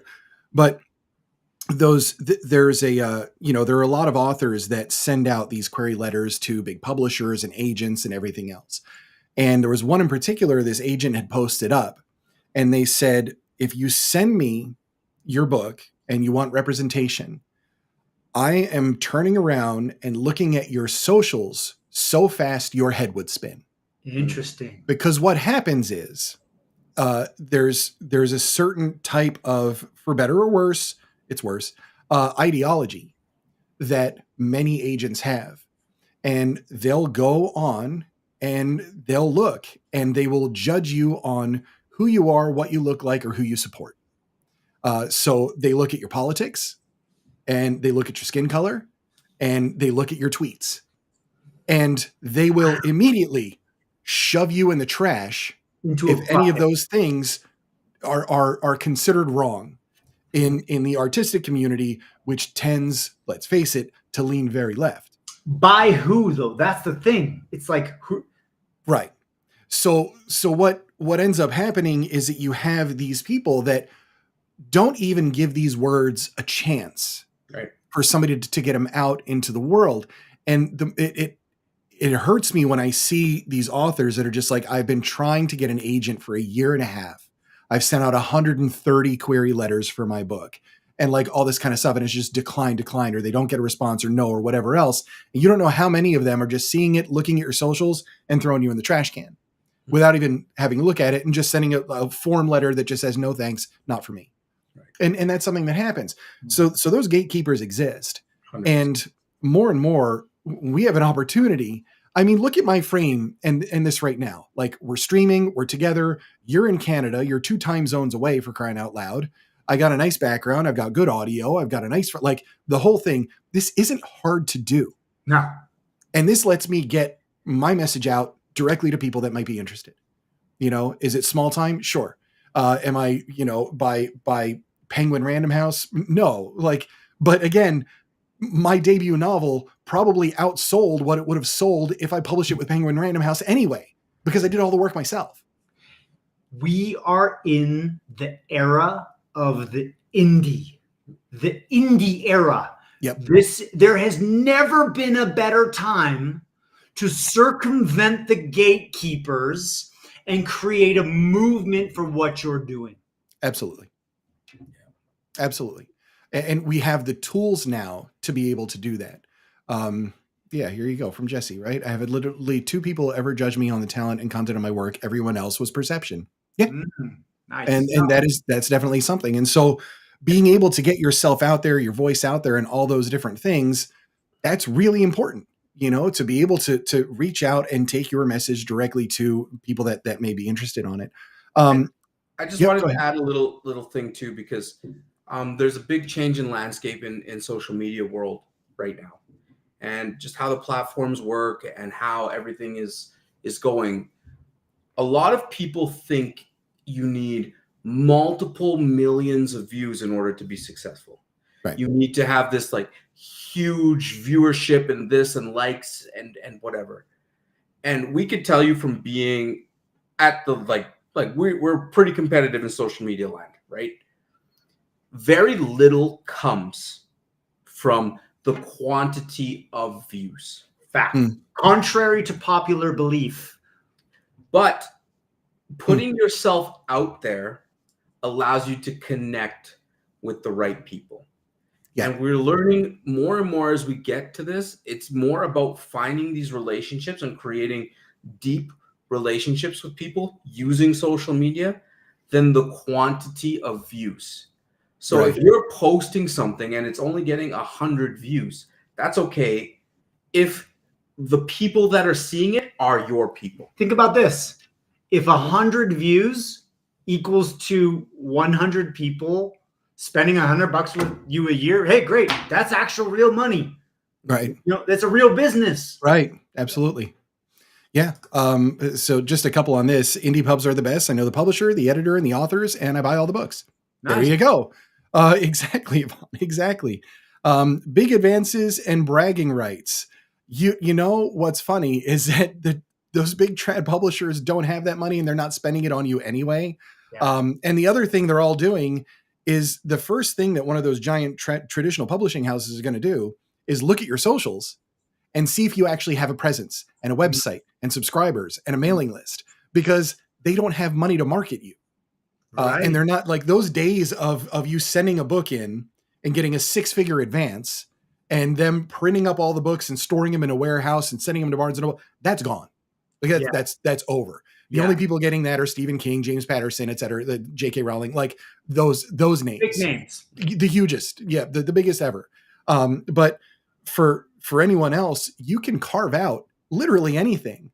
You've got all manner of AI tools to help you cut up your videos into shorts. You can throw them everywhere. I schedule them all over the place. Like everything has become hands off and super easy this way, but you have to learn the tools. And that is difficult, but there are people willing to help you in all kinds of ways.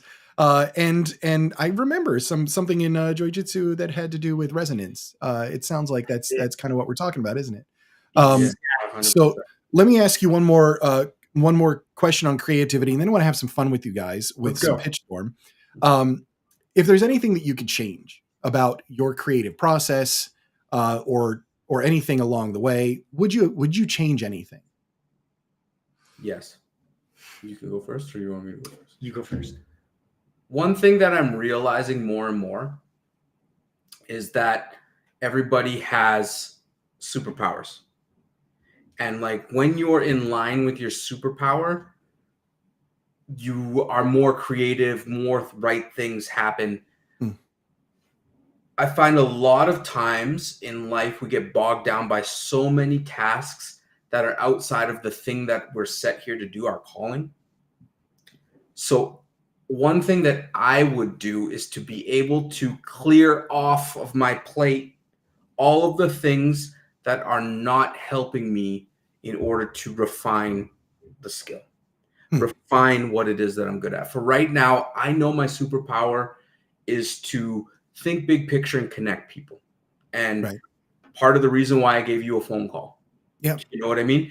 I have this ability to do that. And so when I'm not doing that, I'm doing a disservice to myself by not working on myself and my skill, because I'm focusing on accounting or somebody else's bullshit problem or all of these things. The police are showing up at your warehouse. Exactly.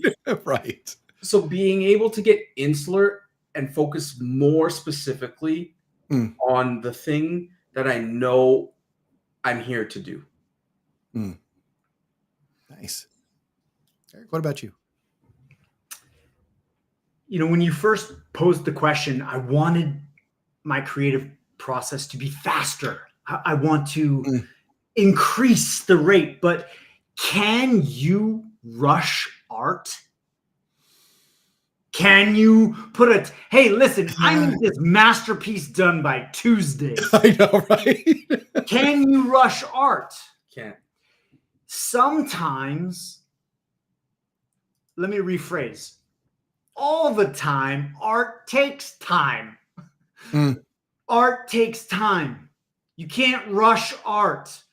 Art unfolds as it unfolds. It starts to take on a life of its own. Can we become more efficient and increase our output? Yes. But the creative process, you need to create space for. It can't be rushed. You can't be told, hey, can you make me a viral video so that this isn't a real thing. Yeah. Who made David? Was it Michelangelo? No. Who made David? Yeah, Michelangelo. Sifu Singh, good friend of ours and like mentor as well too.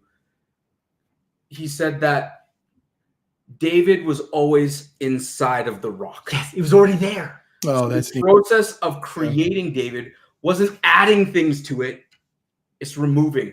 Yes, and it was the artist that removed it. It's the artist of removing things, and it's almost like you need to remove all of the distractions and all of the pieces from your life that's not allowing you to be your true, authentic self to allow you to create, because it's already there within you. All the answers are within you. It's just about removing the things in the way of those answers. I mean, hey, like I told you, I removed my bullshit to say yes to this whole thing. Yes. You know, this is exactly what that is. Just getting started. Yeah, for sure. Yeah. And Erik, you mentioned you have those 3 different states where nothing is going on or like, you know, whatever else. But that moment where you have that 40 hours of work getting done in like, you know, a tiny period of time.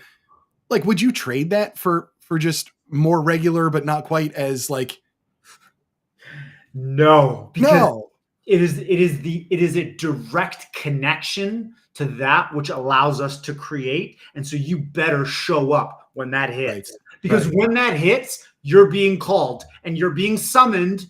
You are being summoned to be the one that is going to bring it into reality. So you better fucking answer the call, because it only comes once. And when it's coming, you answer it. And that's why I say sometimes ideas choose you. Yep, I like this one. Our heart is always winning. And yeah, there's definitely something to be said for that. Welcome back, Dan. You missed a whole bunch, but definitely watch the stream afterwards. We're gonna get to some fun stuff. What do you say? Let's go. Let's pry open your creative brains, All right. and all of that. So you gotta like loosen it up, get ready for this whole thing. So just to explain to because I've got there are a lot of new people watching that haven't seen me before. And by the way, if you're here and you're here because you see my stuff, please subscribe to Budo Brothers and all their things. We're all friends now that we've had this conversation, been hanging out together. And certainly if you are there because of my friends Erik and Kyle, please like the video, subscribe, and all that kind of stuff. We got to get that technical stuff out of the way for sure. If you had one shot, one opportunity, yeah, no, that's good. I like it. I heard that immediately. So let me introduce this next thing, right? And I'm going to go ahead and read this. That is Erik in a nutshell. That is what Erik. That's Erik out of the box. I came into the world like this. That's the 3 a.m. Erik. That's definitely. So I'm going to introduce Pitchstorm and just like give it, because a lot of people that are here have not seen this, and we're going to put you guys to the test here, and I'll explain exactly what we're doing. But first, let me intro the game. Next up, we're going to play some Pitchstorm. This little exercise provides us a live real-time look into our guest's brain. This is a fully random event, all about creation in real time. Neurons firing to create something awesome. I want you to be able to witness the magical moment when a spark of an idea manifests into something awesome and interesting in our physical world. Guests are given a random character, a random plot, and must pitch these two things as a story as detailed as their heart desires. Once the 30-second pitch is expired, we get 2 additional rounds with a unique twist, and the story gets repitched. Audience heckling is mandatory. As a lifeline, we offer 2 mulligans. So if you have a great distaste for one of the spins, you can ask for a respin, but you cannot respin twice in a row. I'm going to go ahead and just bounce the chat out of here so we got a little bit more room and you guys can see. And let me bring up the Wheel of Doom. Ooh. Here we go. It's not Doom. We're just going to have a good time here. Let's go. All right. So basically the way this works, for those that are the uninitiated, and I know this is really going to be something, we have right here 2 wheels of characters. These are fully random characters, right? So you may get something you recognize, like a little robot on its own planet where it's got to take care of garbage, like from WALL-E, or you just may get something like a moose. We don't know. We've got 2 wheels of plots. The plots are just something that this character must do. So we're going to spin a character, we're going to spin a plot, and you guys are going to pitch this like a story. Pretend I'm the meddling traditional producer, right? And so we're going to take 30 seconds to pitch it. And then afterwards, we're going to throw in a pair of wrinkles. We'll do 1 wrinkle, we'll repitch it with that included. We'll do another one, and you'll bring it home to a resolution. I'll walk you through the whole thing. Let's just have a great time with it. There are over 4 billion combinations of character, plot, and notes. I took all of I bought every single card Pitchstorm the company ever made, dumped them all into a database, put on my nerd hat, got them into the wheel. I actually talked to the guy who created this application. He's in Germany, to get him to redo it for me and update it on Apple's store so it would work with all the things that I wanted to do with it. And he was awesome. So the illusion of control. This is fully random, but I'll have you start out. Characters A or characters B. This is your first little bit of fate. You're up. B.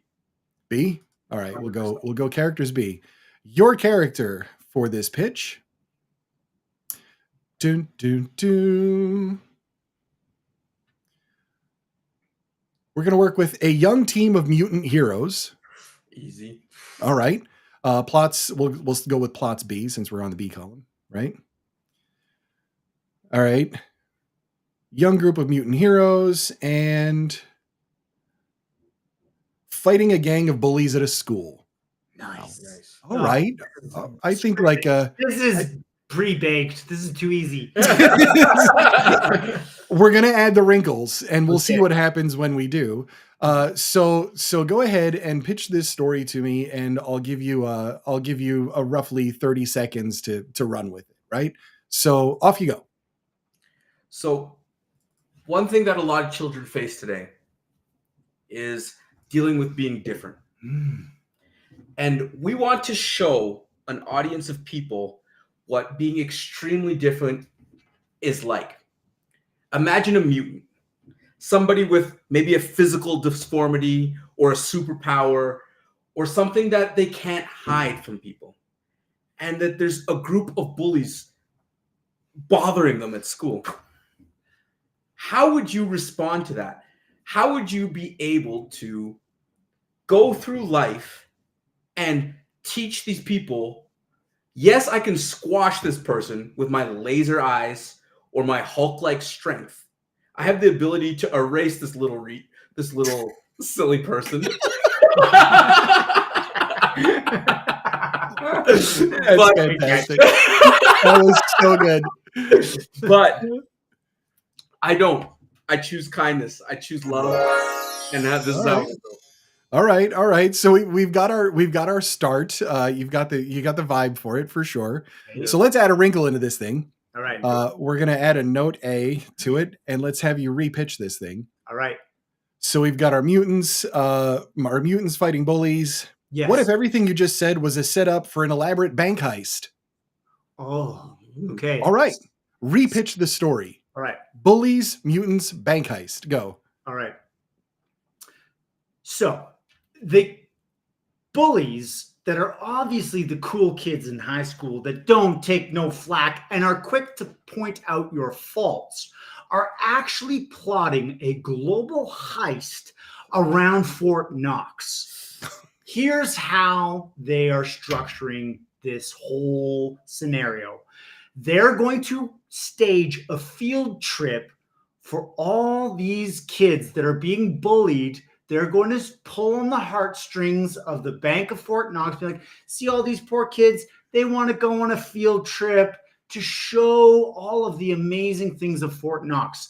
Little do they know that the bullies are planning a heist of the century. Nice. All right. Now we're going to bring it home to a resolution. All right. So our last wrinkle in here, we're going to add this to it, repitch it, and bring it home for me. I'll leave it for the most part open-ended time-wise. We've got to add some dads. We want it to be a Father's Day release. All right. And go. So the bullies then are at Fort Knox, and then they realize that gold is such a valuable commodity. And they reminded of their fathers, and what they once told them is that debt is the currency of slaves. Here it is. Here's a great quote. Here, hang tight. So this is going to be good. All right, go ahead. Gold is the currency of kings. Silver is the currency of gentlemen. Oh. Debt is the currency of slaves. I like it. So knowing that these things that they were taught by their fathers, it made them realize that mutants and humans have this connecting thing, and that is to not be controlled by the man. Boom. Let's bring it down. And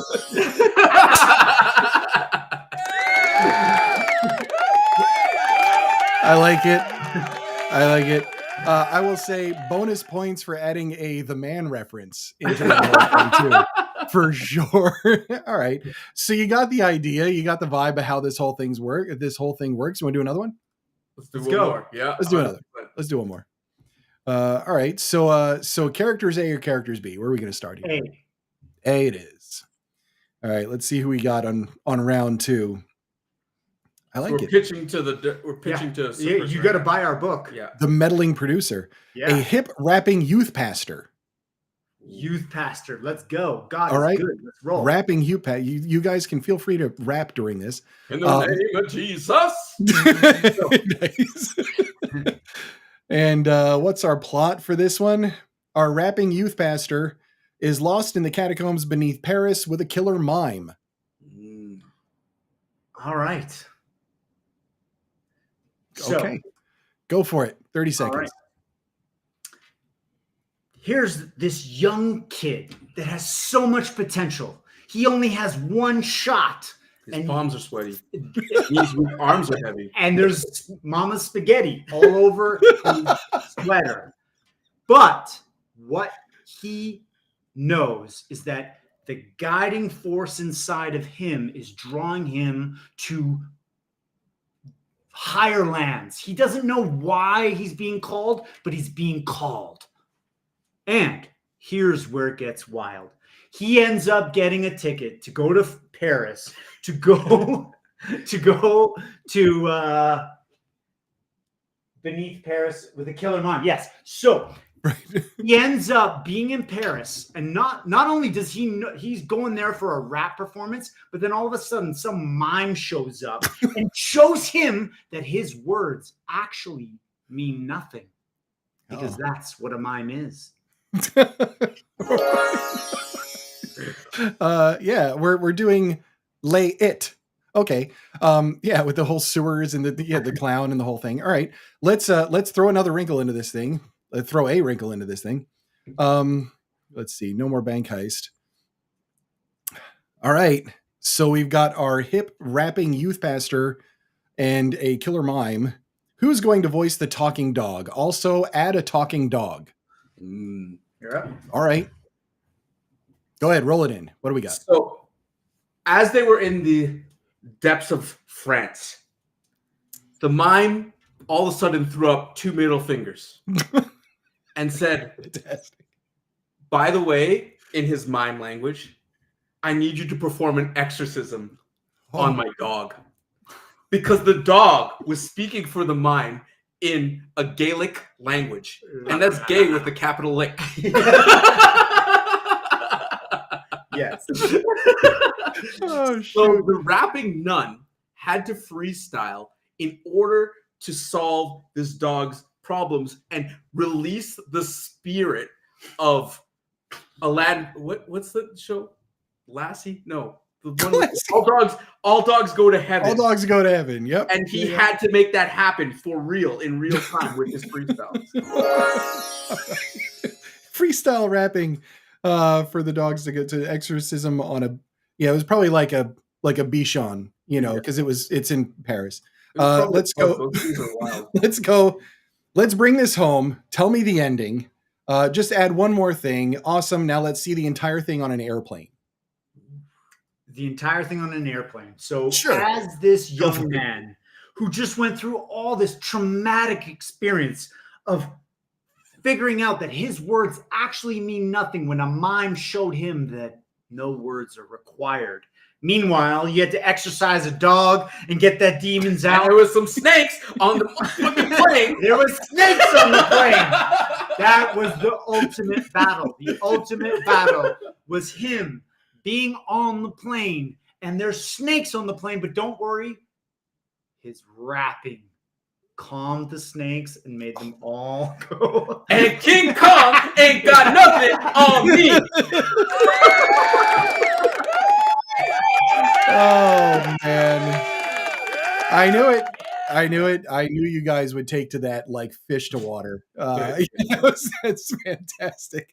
The most important thing of this exercise is to mess around. Throw things against the wall because you don't know what's going to stick. For sure. To exercise your brain in thought-provoking what ifs, what can your creativity come up with? And none of what Kyle and I said made sense. But I would watch the second movie for sure. I would definitely do. Hey, All Dogs Go to Heaven needs another one. About time. Look, I'm telling you, the reason I love this exercise and I love putting people through it, and I've had some people on that are just legit terrified of doing this. I'm like, well, you're gonna have to do it anyway.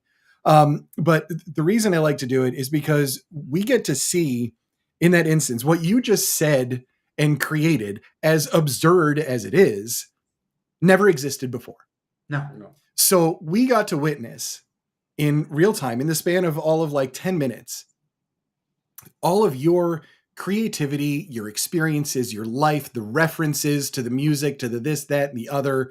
You're talking snakes on a plane. You're bringing up spaghetti already, and like all that kind of, like, we got to see all of these different things that you've experienced and known rattling around in that gray matter in your skull, connecting and being spoken right here in front of a bunch of people. And that's just a really incredible thing to witness in real time.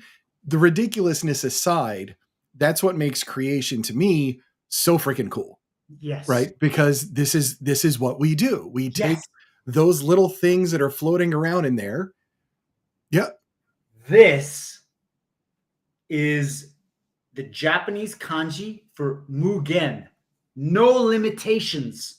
Oh, nice. No limitations. Right. Do not place any limitations on what could be.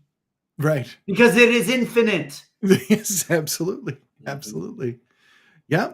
Yeah. And I mean, and think of it this way, that moment wouldn't have existed if you hadn't sat down and decided to start a business with a couple $100 out of your pocket. Yes. And I saw you and we connected in August of 2018 or what have you. And all of these different things that brought us to this moment where you're talking about killer mimes in Paris and demon dogs needing to be exercised. So thank you, because that's really awesome just to pry open your heads and have a cool peek at that. At this point, we'll wrap up shortly here. Is if there's anybody in the chat that has like a question, whether it's a Joy Jitsu thing, creativity thing, a business thing, or whatever, please just go ahead and type it out and all that kind of stuff. In the meantime, I'll ask you guys if there's somebody that's watching that is struggling. We've all had our moments for sure.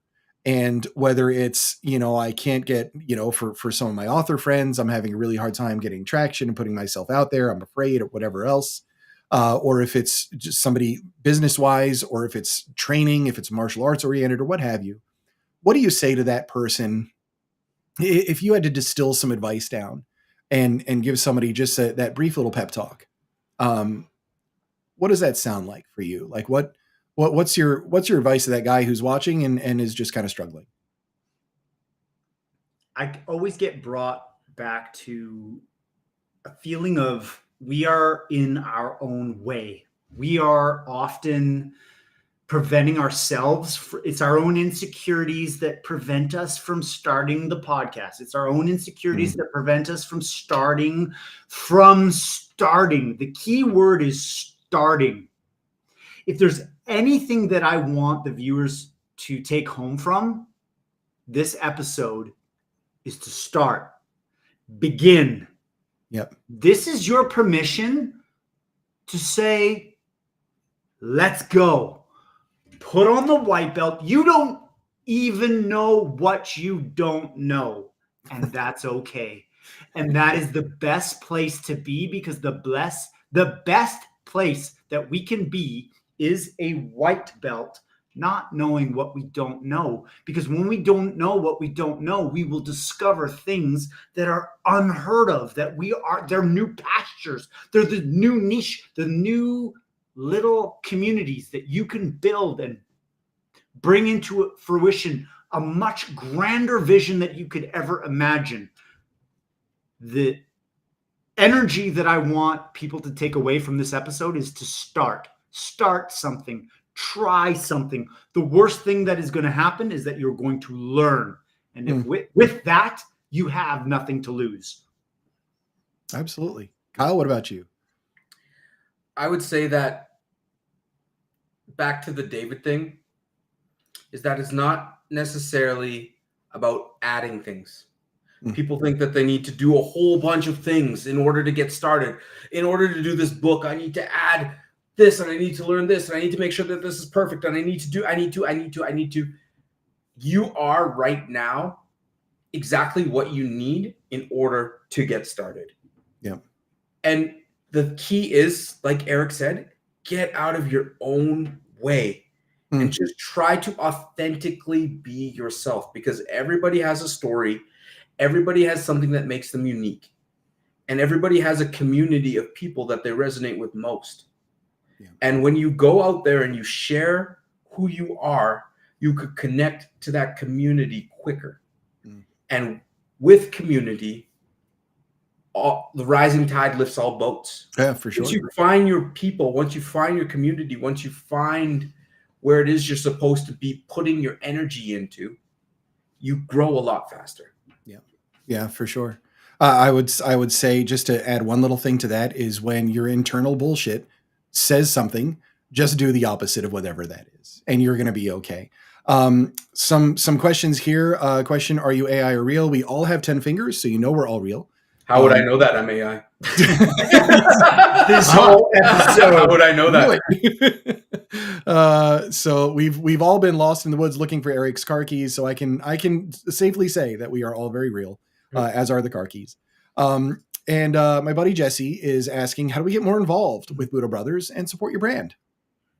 I would say one of the best things you could do, especially with this community, is to give the book a read or a listen. And truthfully, that is what the three of us are. We put our heart and souls into that project. And if that's something that resonates with you, there's so many ways that you could dive deeper in with the brand.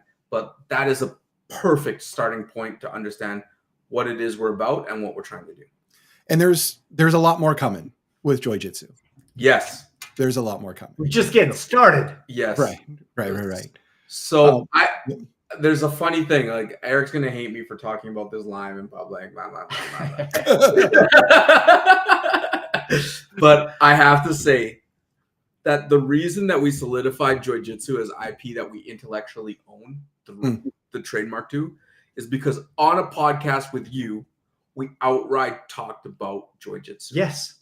Yep. And there is a new piece of IP that the three of us have already started to discuss that we are going to bring to life out of the stratosphere. And in order to make it a reality, I'm going to say it live on the podcast. We understand, David, that you are a fiction writer, and we want to get back to that. Yeah. Leverage your gifts. Right. And where we see a really big place in order to do that is by taking the lessons of Joy Jitsu and bringing it into life, especially as a vehicle for younger people through a animated comic or an anime or something of that nature called Tokyo Star Child. And we are bringing you up this year in order to begin the creation process comic on that. book. We are so excited about that project, and it is going to be the absolute most fun building that next phase of this project. Hell yeah. We talked about this. It looks like I'm gonna try and visit you guys in March, right? And yeah, we're gonna hit this, man. I'm so super excited. And I mean, we've gone through this multiple times, but I'll say it again. Just how much I absolutely appreciate and love the two of you. Because I do. And from a very dark place for me, you gave me a phone call that allowed me to say no to my bullshit. That really redirected me to something much better. And you guys are an inspiration to me for sure. And we just have a blast hanging out, which doesn't hurt either. So I'm just very excited, and I'm all the gratitude and love for the both of you always, for sure. So thank you, and thank you for being on here and spending the time with us and all of this kind of stuff. We got another question. Do you have a branch into Quebec? I think it was like a dojo or some training. It's like looking for some training in Quebec or something like that. Well, you know anybody up there? The funny part about, we get this question all the time. Do you have schools in this? Do you have schools here? We have 0 schools. Right. We don't have any schools. Yeah. We feature incredible practitioners wherever they are. And just because they're confined by a geographic location doesn't mean that their wisdom and lessons cannot be transmitted to you through our channels. And that is our mission. We may not have branches all over the world, but we do have nodes. And the nodes are everyone listening now. And everyone listening now has the power to help us fulfill our mission, which is helping people tap into their true potential through martial arts. And you don't have to be a martial artist to realize your own potential. Right. You can learn from those that have gone before, the senseis, the sifu, the coaches, all of it. And that being said, we are working on a online Joy Jitsu program as well too. So this is something we have in the works in order to really escalate what it is that we're trying to do with this Joy Jitsu thing. So we have that in the works. But if you are looking for a martial arts place, martial arts has changed our lives. It's so importantly to find a quality instructor. It's the instructor that makes the art. So if you go into a place and that person doesn't resonate with you, you're in the wrong spot. Yeah. They need to resonate with you instantly because that's who you're going to be learning your lessons from. And a lot of the lessons in martial arts have very little to do with the physicality of it. Yeah. Oh, definitely.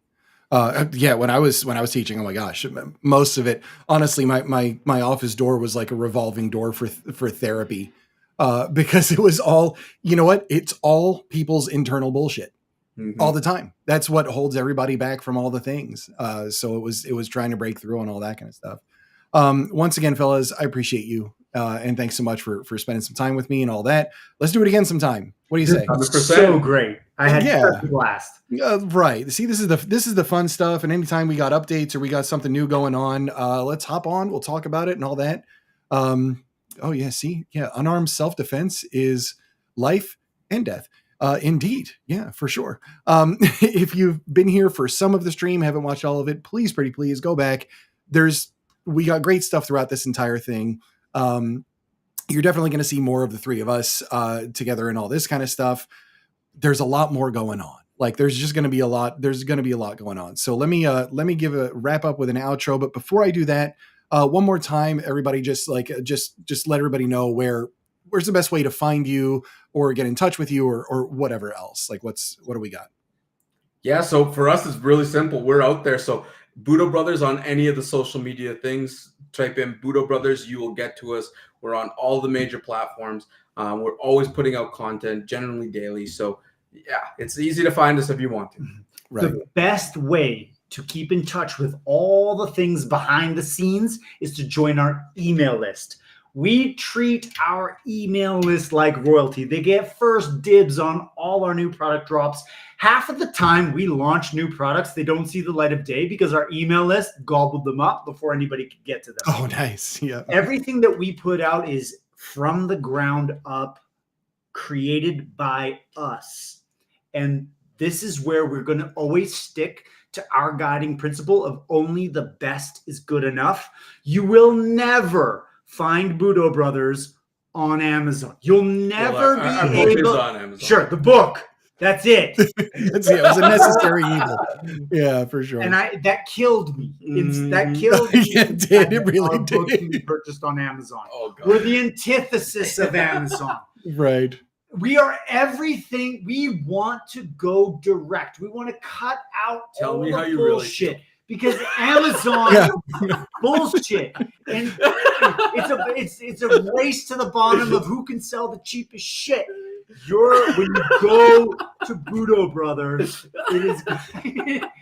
We're talking ultra premium is what we live by, and everything. Screw you, Amazon. Everything that's right is from our own imagination, from the ground up with the question, what if?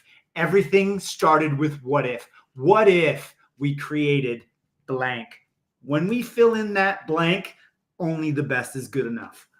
There you go. But can we find Budo Brothers stuff on Temu? Never mind. Forget it. Oh! Shot to the heart. No. The answer is just no. So there you go. All right, fellas. Thank you for that. I'm going to go ahead and put in an outro. And thanks to everybody that was in the chat. Super active. This is definitely the most active stream that I've had on here on the show. So it was great connecting with your audience as well. It's really cool seeing these comments come through because on my end, I can see who's coming from your people and who are my people. And now they're everyone's people.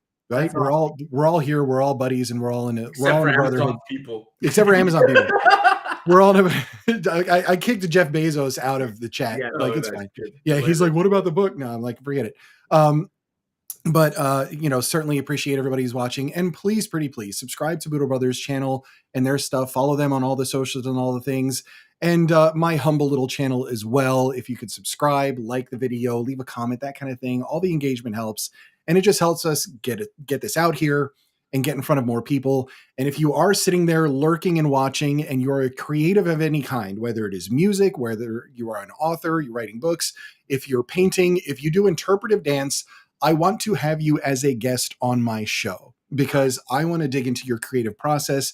I want to get to know you, and I want to let other people support you. So please reach out to me, and all you got to do is go to mirthquake.show, and all the information's there on how to get started. You can join our Discord and hang out with cool people and all that kind of stuff. So let me read an outro. Fellas, hang out with me. We're going to say bye right after I read this, and then I'll talk to you in the green room afterwards. Right? So here we go. Oh, okay. All right. Yeah, I'm going to leave that up. Okay, now I can start the music. Okay. All right, folks, thank you for tuning in and spending some time with us tonight. Special thanks to Erik and Kyle for being great sports, wonderful guests. Highly encourage you to check out all of their work. Links to all the things are in the description of the video on YouTube. And if you would be interested in being part of the Mirthquake community and a guest on the show, it is easy. Head over to mirthquake.show for all the details. And hopefully soon we will be prying open your brain and throwing it out on the internet for everyone to see and heckle. With killer mimes and all that kind of stuff. Guys, I had a great time tonight. This is just fantastic. Thanks again to everybody. And hey, we'll catch you on the next stream and all that kind of stuff. Big things are happening. Big things are happening. Right? David, have a good night, everyone. Honor and a pleasure. Thank you so much for having us. Time flew by. I cannot believe that over 2 hours has zipped by. Just like the old days. I've missed it. I'm saying I've missed it.